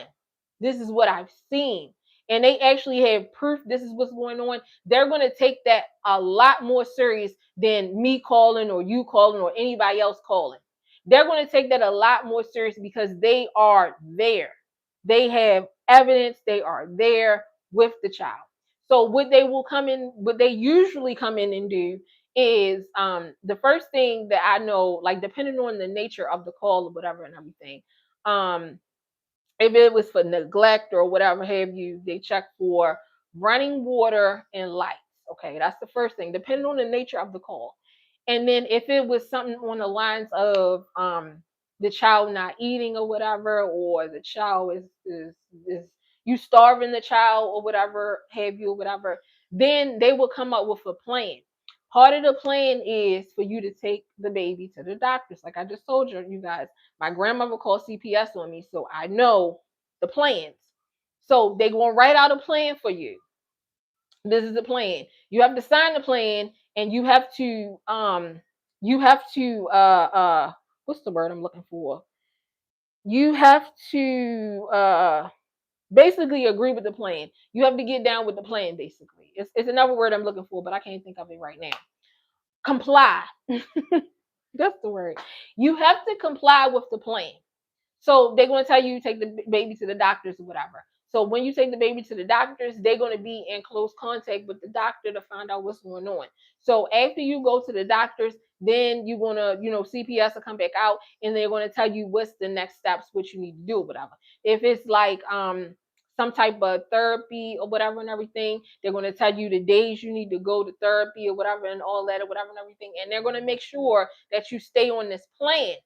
Now, if you do not comply, say if you miss a doctor's appointment, you're supposed to take the baby to the doctors, or he had a therapy session, or whatever have you, and you miss it.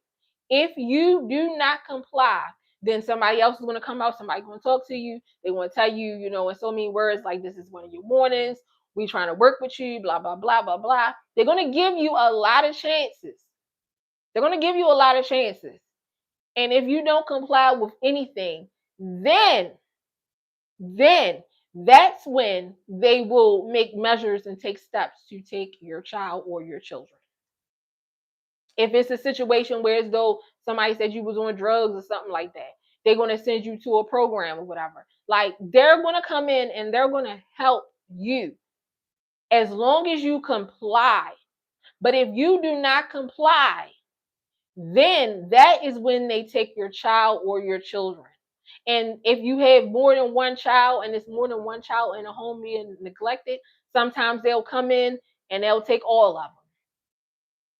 But you have a chance to comply. And that's what she needs help. She needs help at this point. She needs help. If her family can't do it, somebody needs to come in. So yeah, I'm not going to say the baby needs to be taken. If she don't comply, then I would say, okay, yeah, take the baby from her. But she needs help. It's like she's crying out for help. It's like she's crying out for help. And I know she made that song, crying out to God, won't you tell me what these hard times? Ooh. Yeah, I know she made that little song, whatever and everything, but she needs help. She needs help. I see a mom that desperately needs help, needs somebody that got some sense to help her, to help this baby. But anyway, we seen her do this or whatever and everything. And from there, it's just like, why? So then after she did this and everybody was talking about it or whatever, and I took a braid out, not a braid. Oh my goodness, I gotta get to it. Anyway, after we seen her do this, then she started not putting the baby on camera as much because people got on her so bad.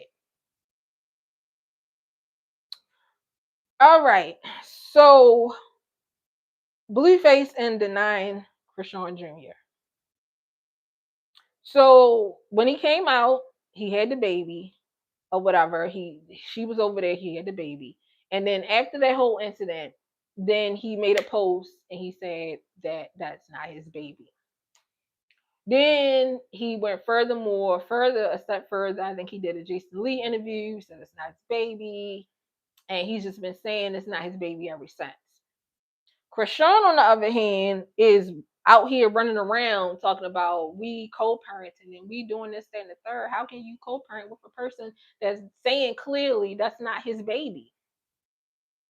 This is where the delusion comes in at. And what I can't understand to save my life is if a man is saying so loudly that this is not his baby, why not just go, okay, we can do a test. It's not your baby. Let's do that DNA test and find out. It's like she's scared to say that. Like she don't want to say that. Even recently, I think she just did a video or something or live. I don't know what it was, but I seen the clip. And she said, well, she's not going to take legal actions and this, that, and the third, and she going to continue. Why not? Why not? Do you know how detrimental this will be to your son? If your son ever, and God, I hope he does, overcomes this and live a halfway normal life as a normal person or whatever. Do you know how detrimental this will be to your son that his father, that you telling him this guy is his father, and his father is out here saying, I'm not that kid, baby. I'm not that the daddy of that kid. You know how detrimental that would be to his well-being if you don't find out if that's his dad or not.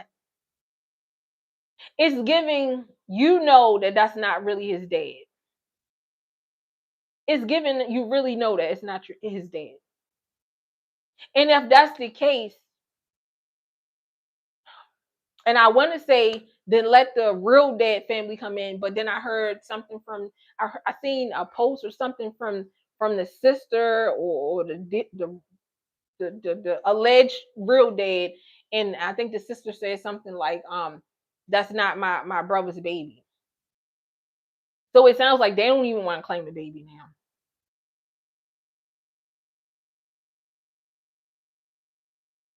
But I think that needs to be done. And when I get upset when, you know what I'm saying, she has interviews like with the Danzig report or whatever and everything, and he don't tell her to real with it. Like,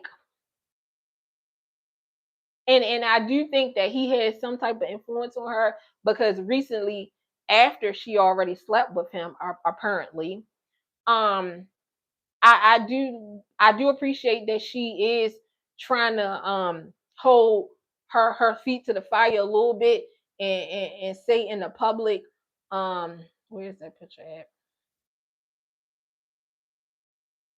And say to the public, like, yeah, what's up with you not claiming your kid for real? I do like that she's saying that, but to me, that's not enough. You need to take it a step further. You needed to take it a step further. And then furthermore, like how do you, but again, like I said, I'm going back to what I said. It's a spiritual connection. It's just crazy to me. Like, cause you're not going. I remember I was with a guy one time, whatever and everything. And I remember there was a kid that he was saying that wasn't his kid. And when I heard him saying that wasn't his kid, you know what that told me in my head? I ain't never having a baby with you. Because if you're not claiming that kid, you're going to do the same thing to me. Mm-mm. No, thank you. No, thank you. Um, it's the, like, I don't know. I don't know. So let me move on to, who do I move on to next? Let's move on to Blueface.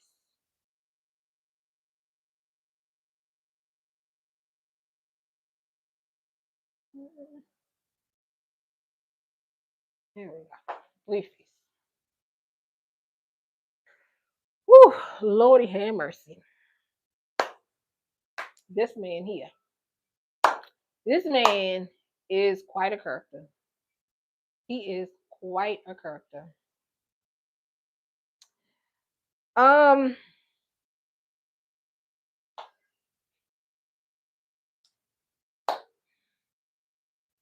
so when the show first started, the Blue Girls Club or whatever, um, and they said Blueface, I didn't I really wasn't it really wasn't registering in my head who Blueface was. But then they was like, oh, he made Tatiana. So I was like, oh, Tatiana, that was a very, very popular song. Cardi B had got in on it and everything. It was a very, very popular song. So I'm like, okay, cool, cool, cool, rapping, okay. Um, and then I think what really stood out to me with Blue Girls Club was Krishan. Krishan really stood out to me tremendously with Blue Girls Club, and you could tell that he had some feelings for Krishan. But he still had all this other stuff going on, and it was crazy me when I look back at what I'm saying, certain things or whatever. Like Jaden was not um this great mother that she is now. And granted, everybody grow, or whatever and everything. So she was really, really, I guess she was really young. But I remember seeing clips of Jaden, going crazy all over him.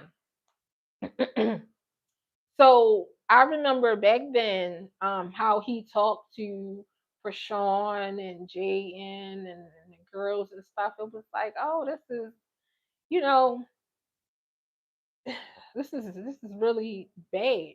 But they all still like was all over him and stuff. It was very entertaining. So what I give Blueface credit for is he is very good at entertaining. He is very good at entertaining, and he knows what people want to see. People love seeing the mistreatment of women. And I think because he has a type, he like mostly really high yellow women, really light skinned women, Mexican, Puerto Rican, Chinese, or whatever. He likes really, light women. I think people love to see the mistreatment of women of the higher yellow color. And I don't understand why, but they do. They do.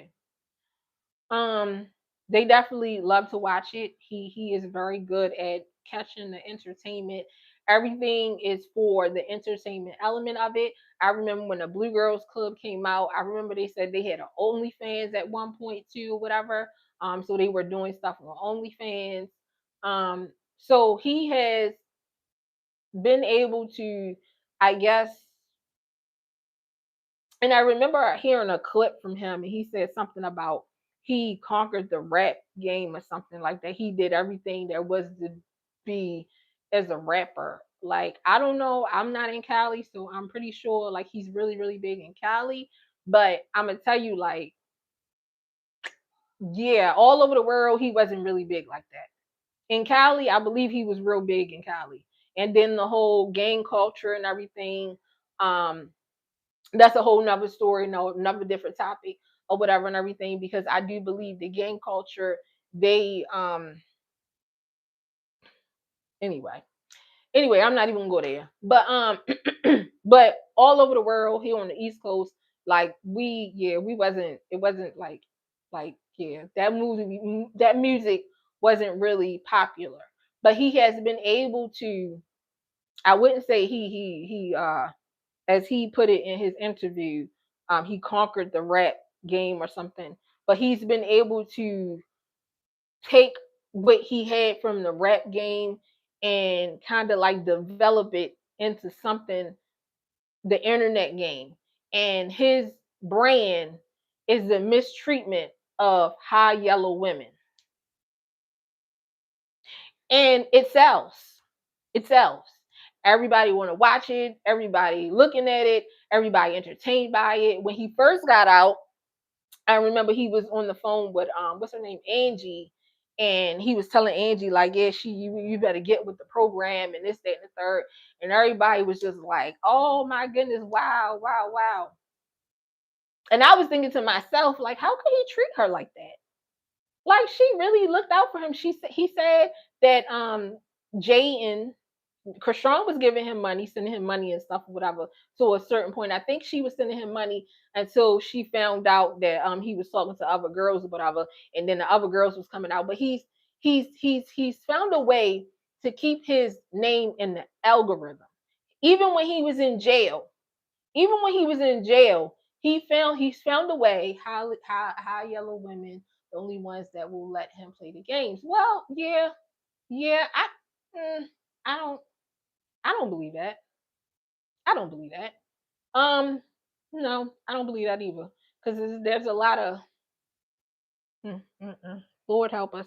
There's a lot of women, period, brown, black, dark, that really probably wants to be with Blueface. Um, was that lady dark? Was she yellow? I don't know. But there's a lot of women that still wants to be a part of the circus, unfortunately. Um, so I don't believe that. Now I do believe a woman of value, a woman of substance, a woman that really has self-esteem. Let's talk about the self-esteem. Yeah, she's not gonna deal with that. So when he was dealing with Angie and that whole situation, that told me she was low self-esteem. Every woman that is around Blueface, every last one of them, they have extremely low self-esteem. Extremely. The low self-esteem is very loud. Very loud. All of them. All of them got extremely low self-esteem.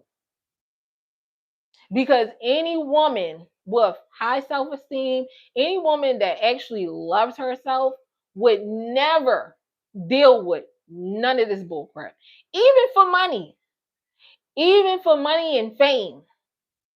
And there's a lot of women out there that want fame. I don't know why. It's being a part-time conspiracy theorist. I don't know why they do these things for fame, but they want fame real bad. But the ones that have high self-esteem, that love themselves, they would never deal with nothing like that. Ever. Not even for a second. And he's been talking to women this way. And I find it funny that Krishan just recently came out and said, he had never treat me like that, or he wasn't doing them things with me. Yeah, he was. Somebody put up a clip recently of how he was talking to Krishan in the car, and she was just sitting there. Oh, he was. Yeah, at points in time, you might have fought back. Yeah, you might have been out there, and I think that's why he couldn't get he didn't he wasn't him and Krishan always used to get into it, because Krishan was the type that, okay, you out here cheating, okay, you out here cheating, well, I'm gonna be out here doing the same shit. I'm be out here doing the same thing. Like, you ain't saying nothing. Go to Baltimore, go mess with the alleged baby daddy. Go back to him. So I think that really like did something to his little ego or whatever. And I really love the clip recently that I seen with his mom. Now, let me say, I love me Miss some Carlissa. I really, really love her. I really, really do. Because when she be talking sometimes, she be spitting some facts, boy. When I tell you she be spitting some facts, she be spitting some facts. But when it comes to Blueface, it's like, and I know this is your son, but it's almost like it's not real. It's like delusional. It's like delusional, the things that she be saying sometimes about him. But I love this clip that I seen recently when she was actually getting on him. Oh, she was getting on him so bad. But the thing. Here's the thing.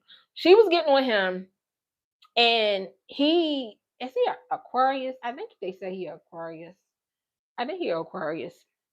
But anyway, he turned that back around on her and said, yeah, when I seen your boyfriend beating up on you. So here it goes to owning up and owning up and realizing and looking at where you went wrong at. She then turned it and said that the guy was beating up on her because, or beating up on them because something about her daughter, and he wasn't man enough to come in and help them beat up the guy. And he said he was a little kid. I think I forgot how old he said he was. He said he was a little kid or whatever. And she said, "Oh well, I don't care how old you was. You seen a man messing with your mom, so you should have." Like, no, that's not a child's place. First of all, like that is the problem.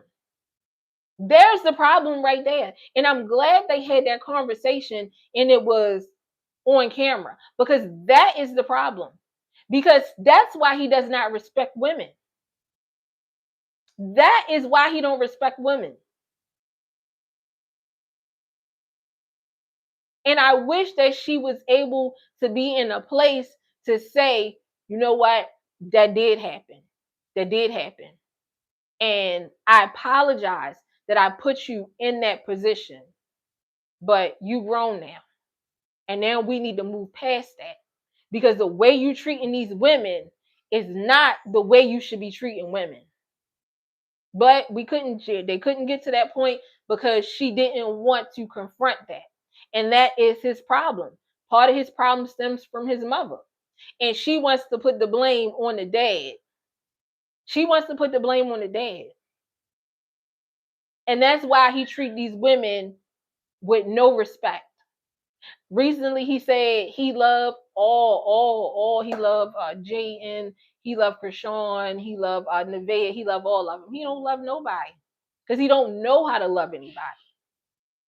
Because real love would never treat a woman like that. Never.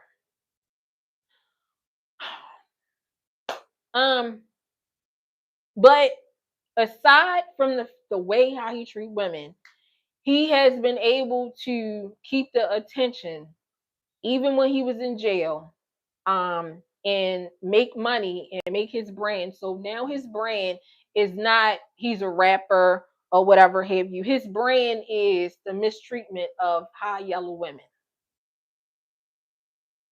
And any woman that wants to sit around for that, that's all I gotta say. That's all I have to say.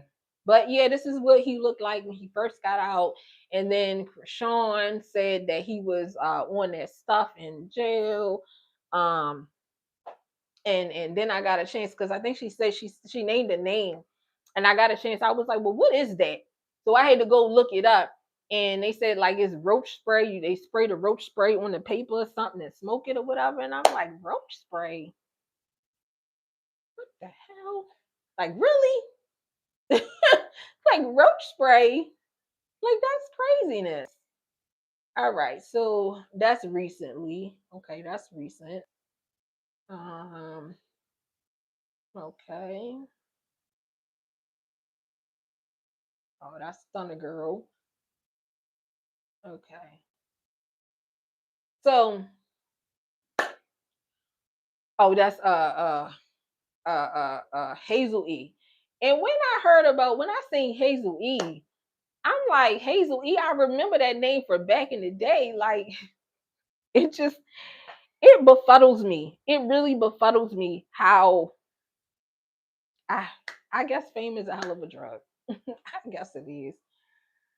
Real full black girls do not be wanting him. I don't know.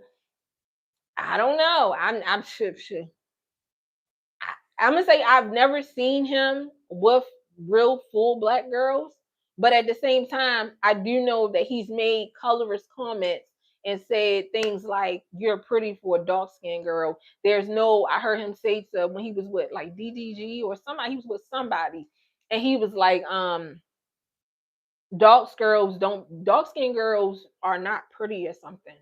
So yeah, that's something going on mentally with him. There's something going on. And I think it probably stems from his mother, because how things what his mother says or whatever, that's where it stems from. It comes from her. So yeah. Okay, that's what it is. Low self esteem, and just so happens they all high yellow. Yeah.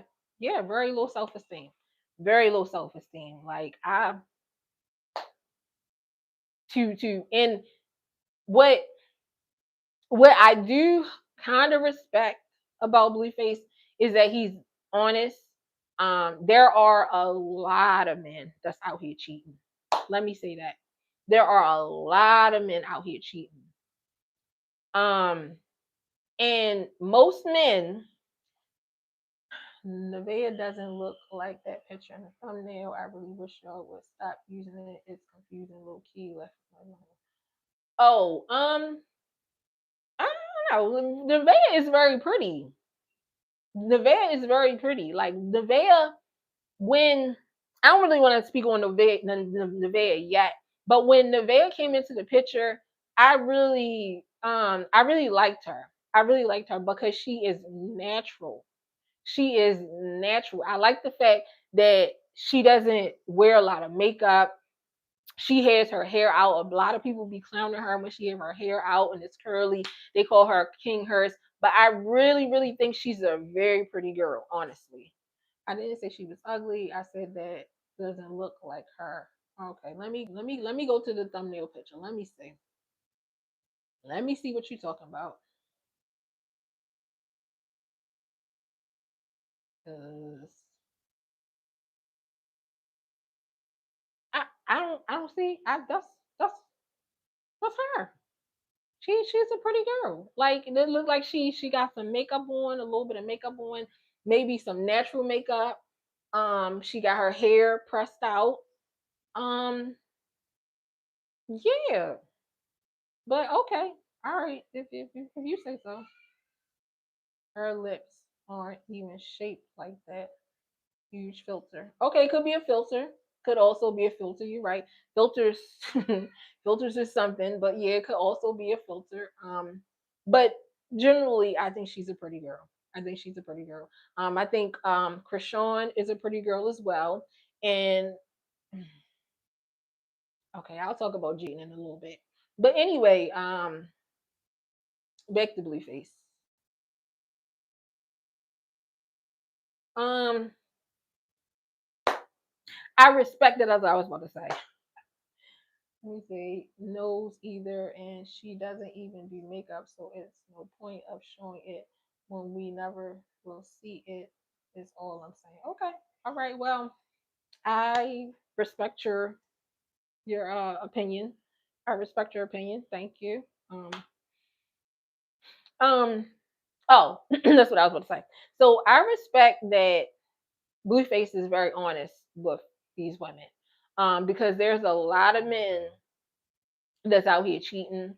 There's a lot of dishonest men. So I know a lot of us would be like, oh, well, I'll never stand for that. I'll never do that. And myself included. But I do respect that he does have a level of honesty, and he tells them like he's going to cheat. He's going to do these things or whatever. Now, like I said, it's the low self-esteem that keeps them around, because any woman with high self-esteem that actually loves herself, if a man comes out and tell them like, yeah, I'm going to cheat anyway, like she going to get gone. I'm 43. I've had one man. Now how many men cheated on me? Probably all of them, for real, probably all of them. But I've had one man that said to my face, actually over the phone, that he was cheating on me, and it was my second son's dad. And I remember thinking to myself, like, he cheating on me. I know he cheating on me. He not coming home at night. We not doing the hanky panky like we usually do. He cheating on me. So I kept asking him, like, is you cheating on me? He's like, no, no, no. You cheating on me? You cheating on me? Like, no, no, no. So it is one particular day I was at work. I'll never forget it. I was at work and I called him because I think the night before he stayed out all night. And I called him and I asked him, I said, "Is you cheating on me?" And the phone got quiet. And then he said, "Yeah." So I was like, "Oh, okay. Okay, so where you gonna live at?" So he said very calmly, "With you." And I said, "No, you won't be living with me anymore. If you cheating on me, you will not be living with me anymore. I want you to come get your crap or whatever." I didn't say crap, but I said the SH, word or whatever and everything. "Come get your crap and give me your half of the rent."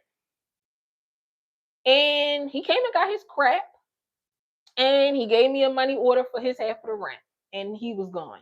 That was the only man that I've ever been with that admitted to me that he was cheating, and I didn't stick around. You gotta go. You gotta go. If you claim to be in a committed relationship with me and you want to cheat on me, you gotta go. I don't play that cheating crap. I don't play it at all. Like me and my husband, we just had a conversation um a couple weeks ago, whatever, and everything. And he knows it very well.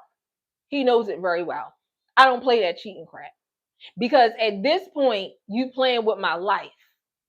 You playing with my life. I'm committed to you.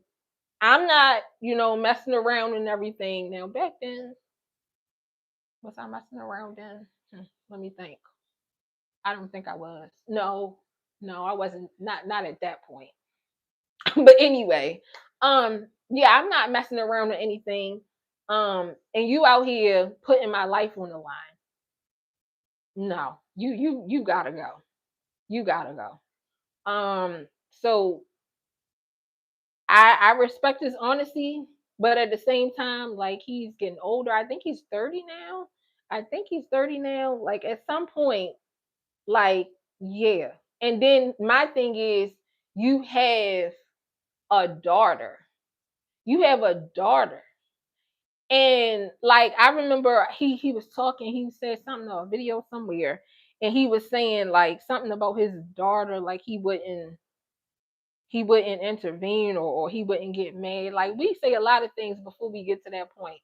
You can say all the things in the world until you make it to that point. And that's all I'm going to say about that. Like we reap what we sow. And karma always comes back around and spins the block. So while he out here disrespecting women left and right, left and right, left and right, karma will spin the block. She will spin the block. That's what I will say. So yeah, that's the blue face. All right. So Nevaeh.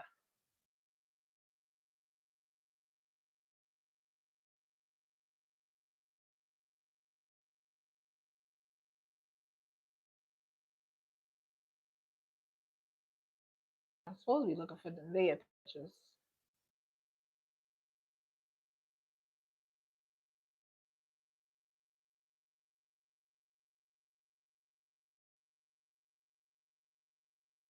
I wanna. Okay, that's it.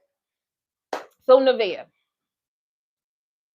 So when we first seen Nevaeh, oh well, when I first seen her, because according to Blueface and Jaden, and she was in the picture when Jaden was pregnant or something. But when I first heard about Nevaeh is in this video right here. Um, and Nevaeh was at the house, and then I guess K Blue or whatever had flew herself in or whatever and everything. And I dig Nevaeh's vibe. Her vibe was more of the homegirl. She was a homie type of chick or whatever and everything. Like she kind of like laid back and let him do whatever he wanted to do. She kind of played her part until she got in the position that she wanted to be in. And when I first saw her, I was like, she's a really pretty girl. She's a very pretty girl. I didn't get people calling her King Harris or whatever. I didn't really get it. I thought she was a really pretty girl. Um, and then as time went on, we seen her a little bit more. Oops, why did that? Let's see. Then she said she was having a baby. And then once she said she was having a baby or whatever and everything, well, before she said she was having a baby, she had a pregnancy test. She had did a live and she had a pregnancy test in the background. So everybody kind of put it together. Hi, I'm from Sweden. How are you, Jen Carlson? Thank you for being here. Please make sure that you like the live. Um, so everybody kind of put it together that she was pregnant or whatever and everything. So then she finally came out and said they was having a baby. And it was like, hmm. So he having a baby with Nevaeh? Like, okay, all right. So then we seen Nevaeh a little bit more or whatever, and then I think eventually he said Nevaeh was his girlfriend. What got me is, do I have that picture? I don't think I probably had a picture. Is when it came out that Nevaeh.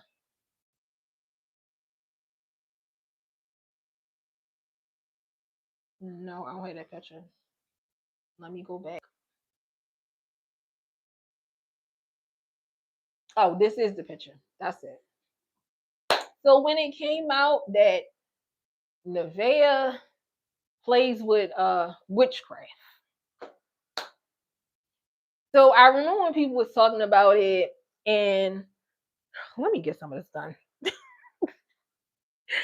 I remember when people was talking about it, and I remember her saying she don't play with that or whatever and everything. Then I remember her saying something about something. But anyway, recently,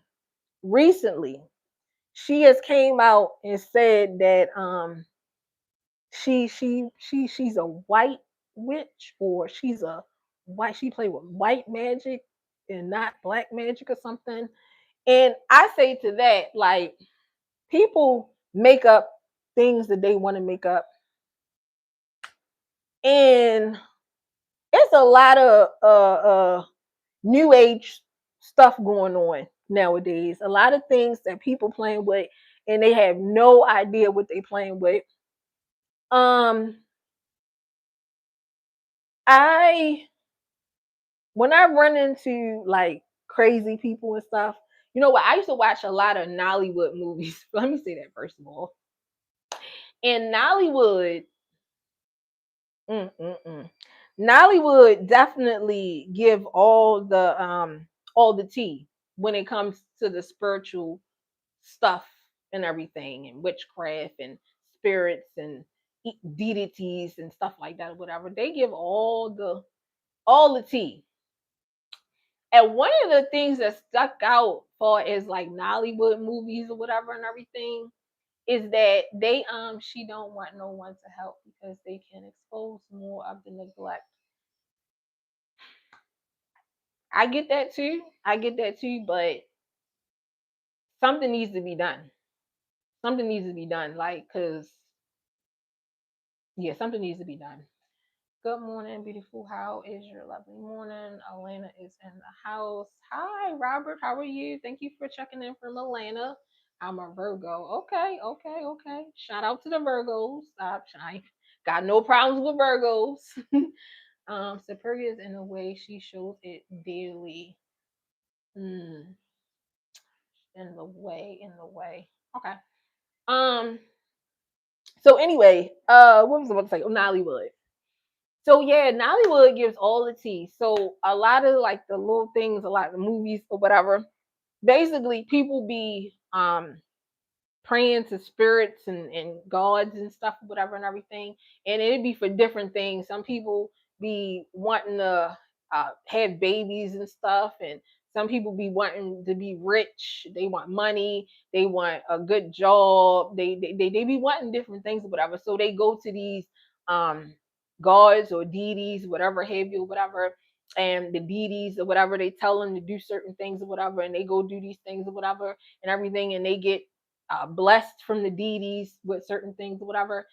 And I guess as time go on or whatever and everything, next thing you know, they full blown crazy. They walking down the street talking to themselves, and nobody don't know, like, why, what's they crazy. I believe that. I believe that. So I believe that while people are out here playing with spells and altars and deities and all this stuff or whatever and everything, you better watch yourself. Because one day you might find yourself walking down the street talking to yourself. But anyway, so that came out. So then Carlissa came out, and she's supposed to be so highly upset and so angry that she's a part of this culture world, whatever have you. And I find that crazy to me because your son been a part of this. He been a part of this. It was something that was said recently. And when I break this live down or whatever, I'm gonna put that clip in there. Um, he was saying, they were saying that he was under her spell or whatever and everything. She put a spell on him or something. And he made a comment and said, well, it takes 7 days to wear off, so I'll be all right. And then she turned around and looked at him and said, how you know that? How do he know that, right? You ask yourself, how do he know that? How do he know that? Because he plays with that stuff. That is why, like I said from the beginning, that is why Krishan will always be drawn to him, and he will always be drawn to Krishan. We want to believe that it's only women out here playing with these things or whatever. It's men out here playing with this stuff too. It's men out here playing with this stuff too. Yeah, they are. And then I find it really funny that WAC 100, they were just talking in normal conversation. See, people, this is why I say, when I go back to who owns these companies, Amazon, you got Amazon over here, and then you got a Amazon is owned by what I say a science um a science a technology scientist or whatever, a technology scientist, and then you got the other company which is what's it? Whatever. Anyway, it's a Australian company, and these companies are promoting 24-hour streams, 48-hour streams, 72-hour streams, so you could be on live all the time. Oh, the other company, I'm sorry, that's where I was going with that. The other company is is big on the gaming companies. And if you know anything about the gaming world or whatever, there's a lot of and it's not the only thing that go in the gaming world, but when I think about the gaming world, I think a lot of PDFs into the gaming culture. So yeah. But anyway, I just find it funny that Carlissa she was very upset, you know, if Blueface was as godly as his mother tries to say he is, or saved or whatever. He been had signs of Nevaeh playing with certain things or whatever and everything. And he don't care. He don't care because he's knowledgeable. He's more knowledgeable than what he lets on to be. Um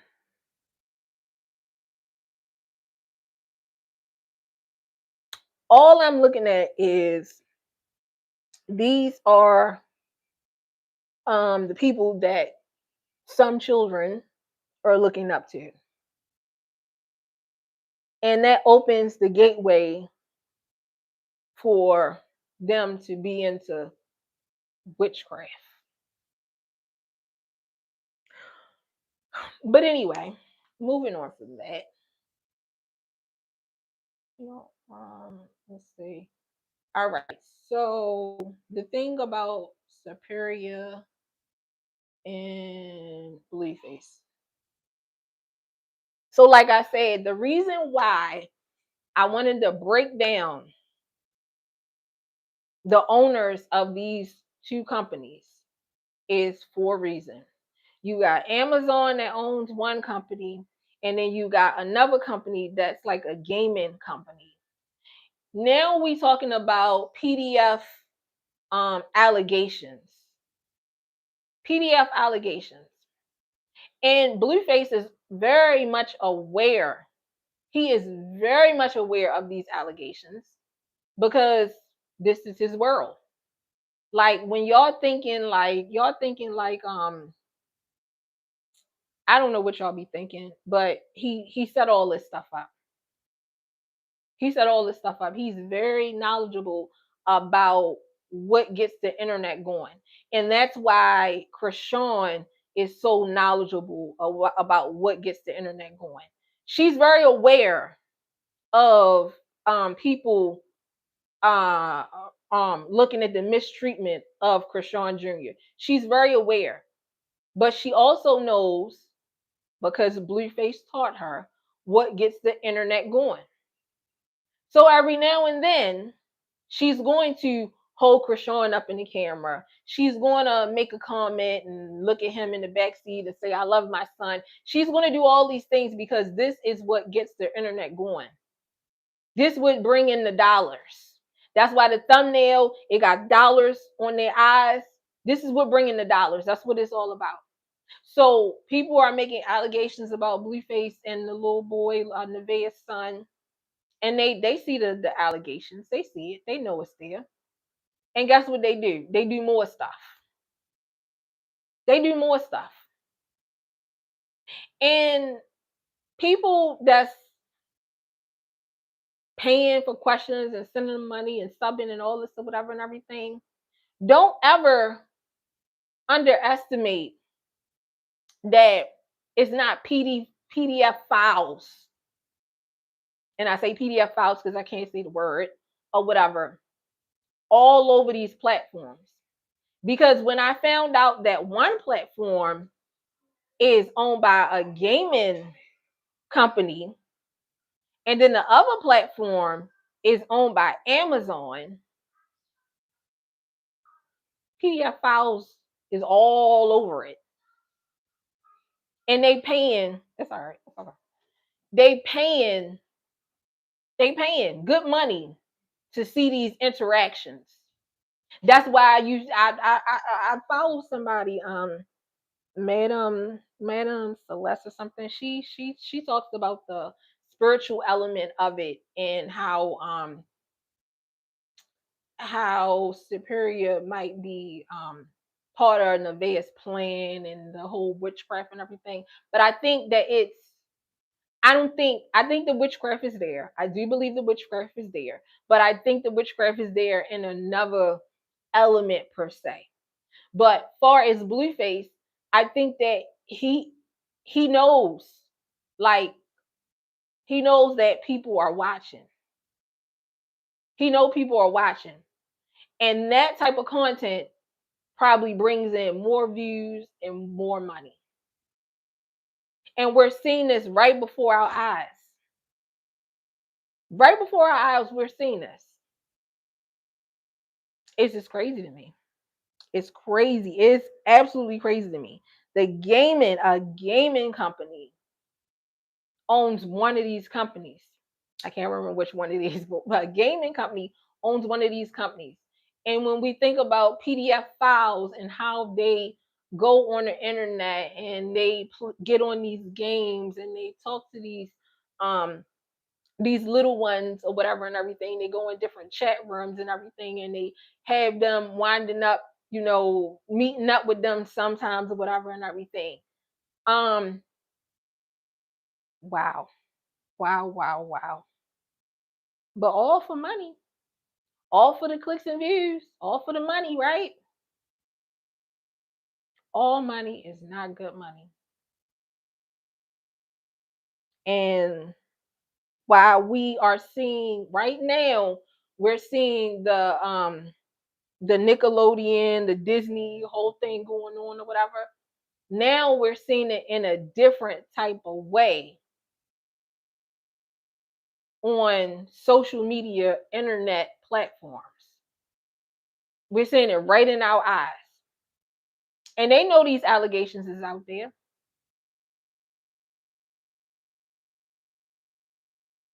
It's very, very sad. It's very, very sad. It is extremely sad. Okay. I think I'm moving on to my last one, and that is Jaden.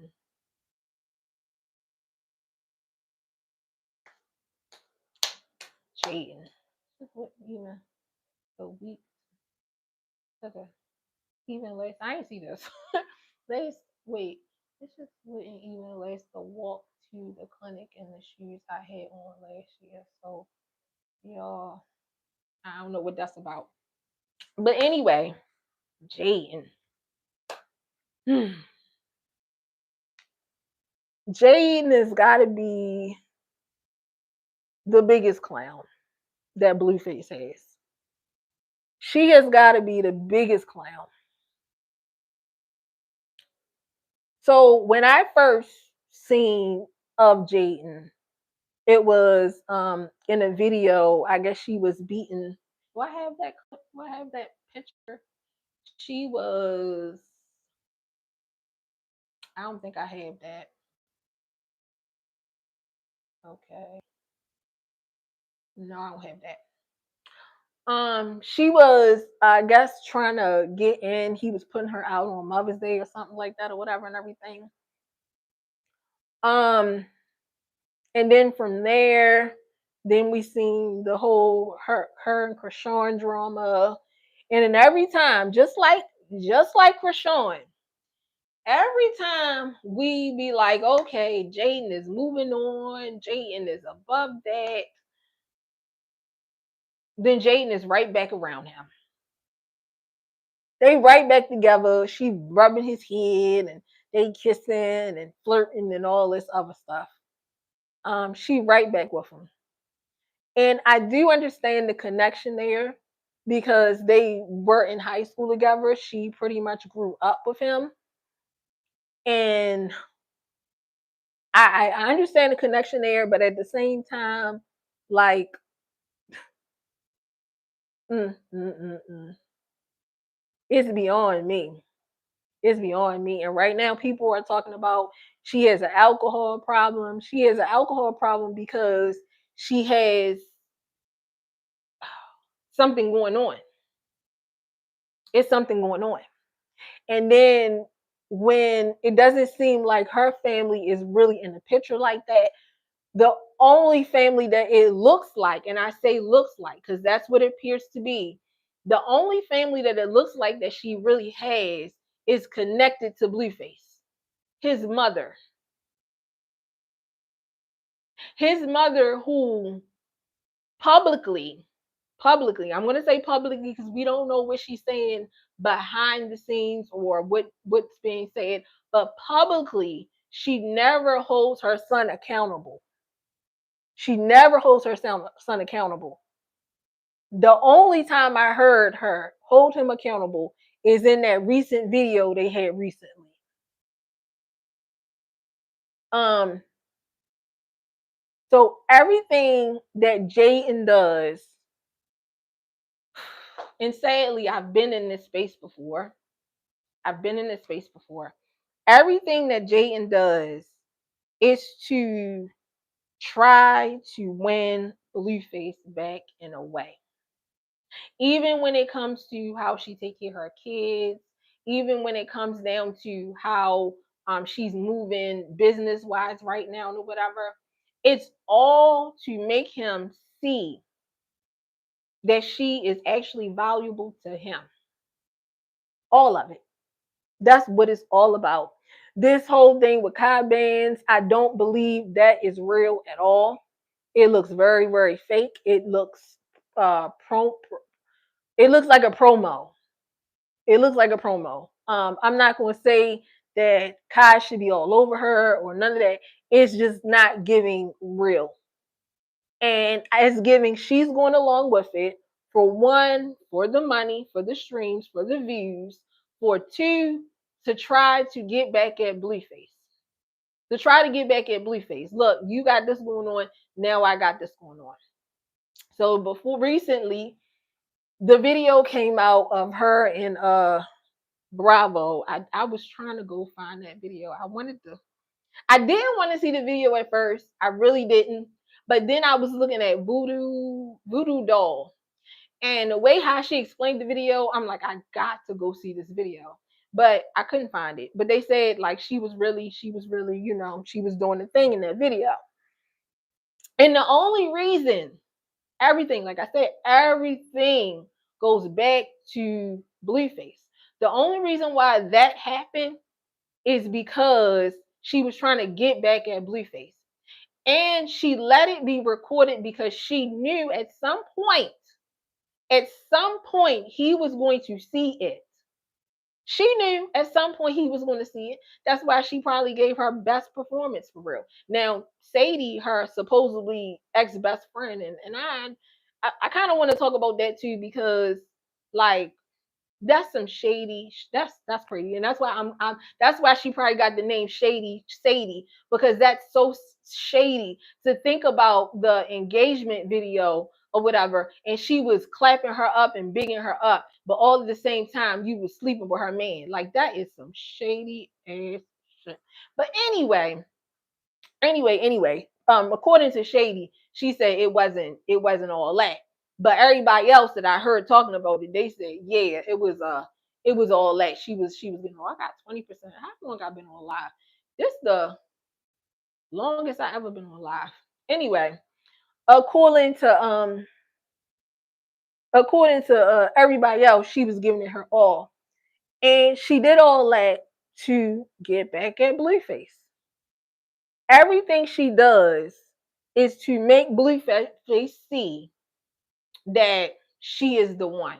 That she always been the one. She was the one when they was in high school, and she's still the one now.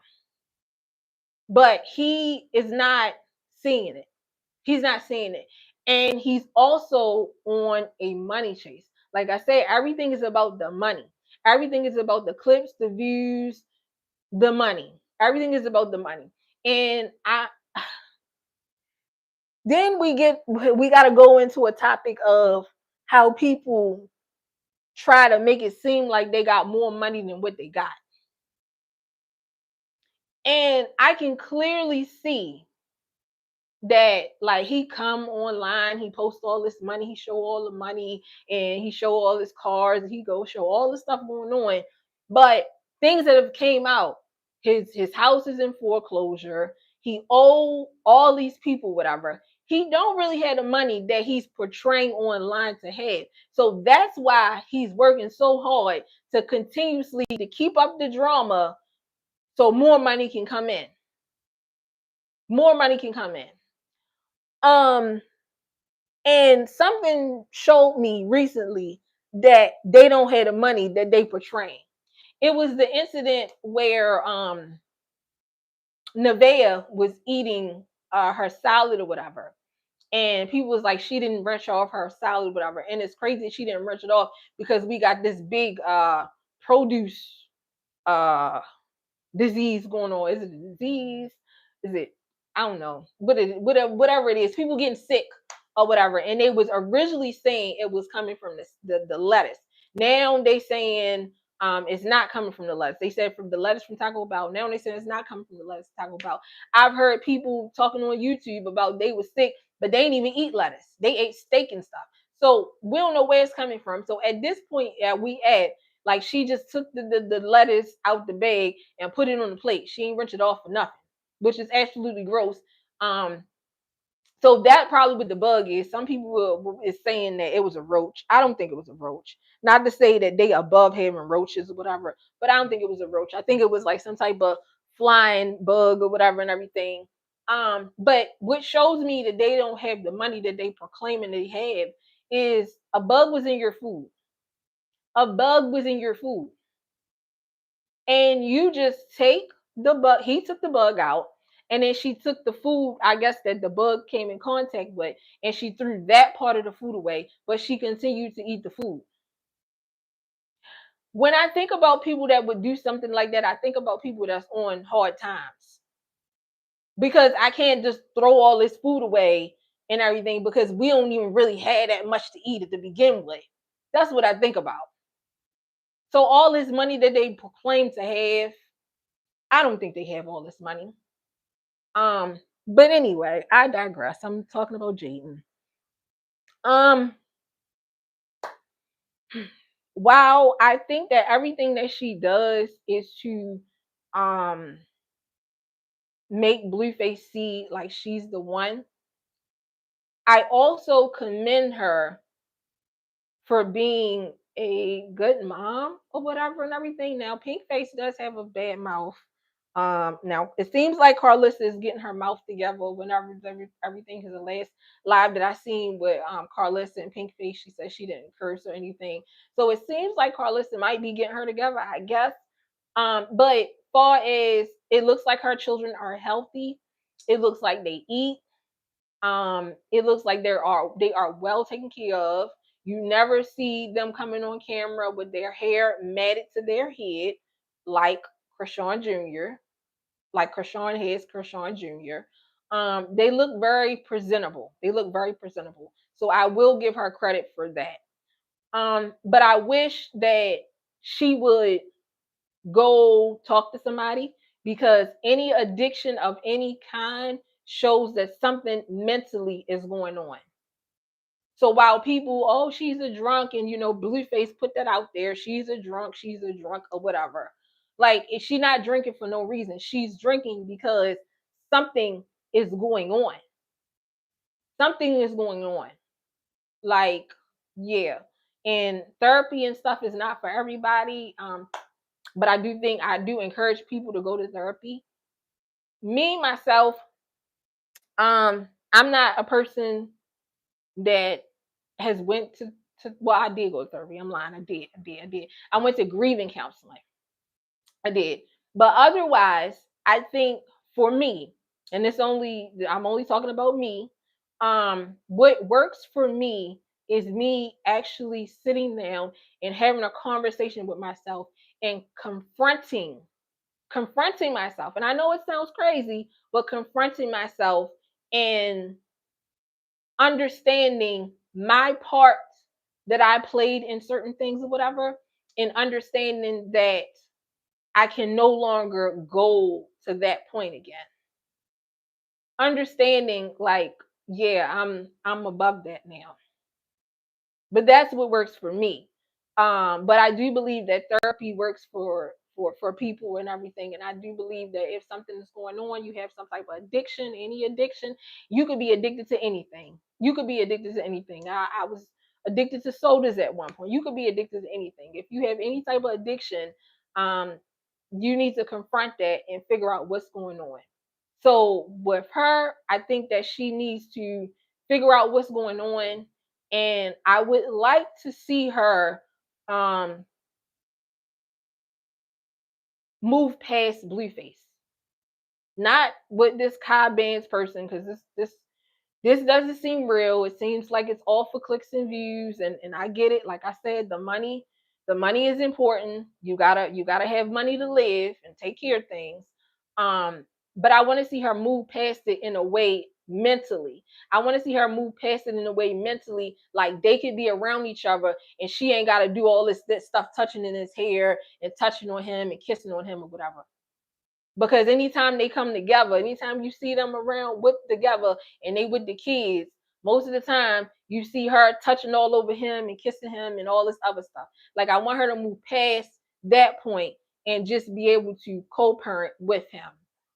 Kai Banks is a little boy compared to Blueface. Yeah, yeah. It was a piece of her hair and her food. Oh, a piece of hair? Mm, piece of hair, huh? Mm. Okay. She don't want no one's help. Okay, all right. Um. So yeah. I want her to move past this, and um, yeah, I want her to move past this because out of everybody, I see her being, I see her being out of all, like out of Nevaeh and Krishan, I see her being overcoming this because she's been dealing with it for so long. She's been dealing with him for so long with all this bull crap or whatever. And I want her to come to a point where as though they can be together, they can co-parent, and that's that for real. Now, what he is doing to his kids right now, like I said, everything is all for clicks and views. Everything. Blueface is very calculated on things that he do. He planned to call his mother, like, usually you don't even see him talking about, he don't even like his mother for real. The way how he talk about his mother publicly or whatever, he don't even like his mother. So he made that phone call. He knew the children was over there. He knew that the kids was going to want to talk to him. So he made that call on purpose. He made that call on purpose. And he purposely hung up the phone for clicks and views. For clicks and views. And they got everybody going. Everybody talking about it. Oh, and even Krishan talking about it. Oh, how he hung up on his daughter. He did you hold on the phone to talk to her. He did it for clicks and views. It's going to be clipped. It did. And everybody's going to be talking about it. And it's going to drive traction to him. Um, my only hope with all of them, um, Lord have mercy. Like I said, I want the I want Jaden to elevate. I want her to be more than just Blueface and Jaden. Um, I want her to do better. I want her to do better. I don't want her to go be with another man or whatever have you, move on to, they say the best way to get over one man is get under another one. I don't believe that. That is not true.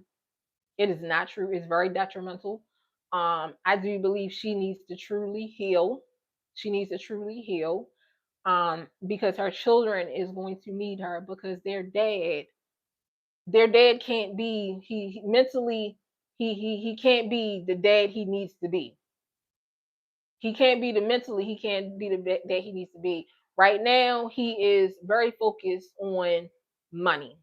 He's very focused on money, and right now, his brand, what his brand is disrespecting high yellow women.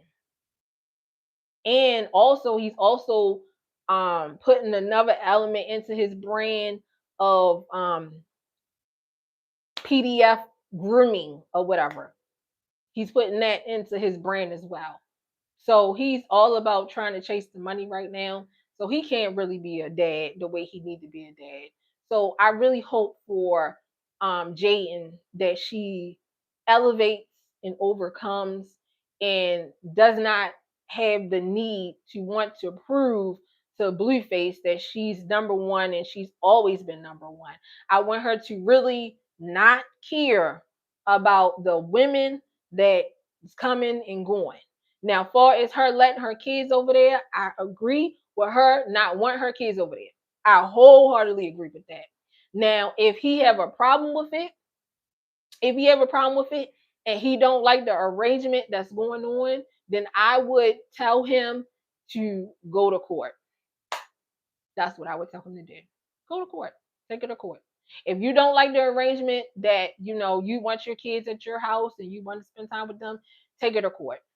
Take it to court. Otherwise, then see your kids, how with the arrangement that's going on for real.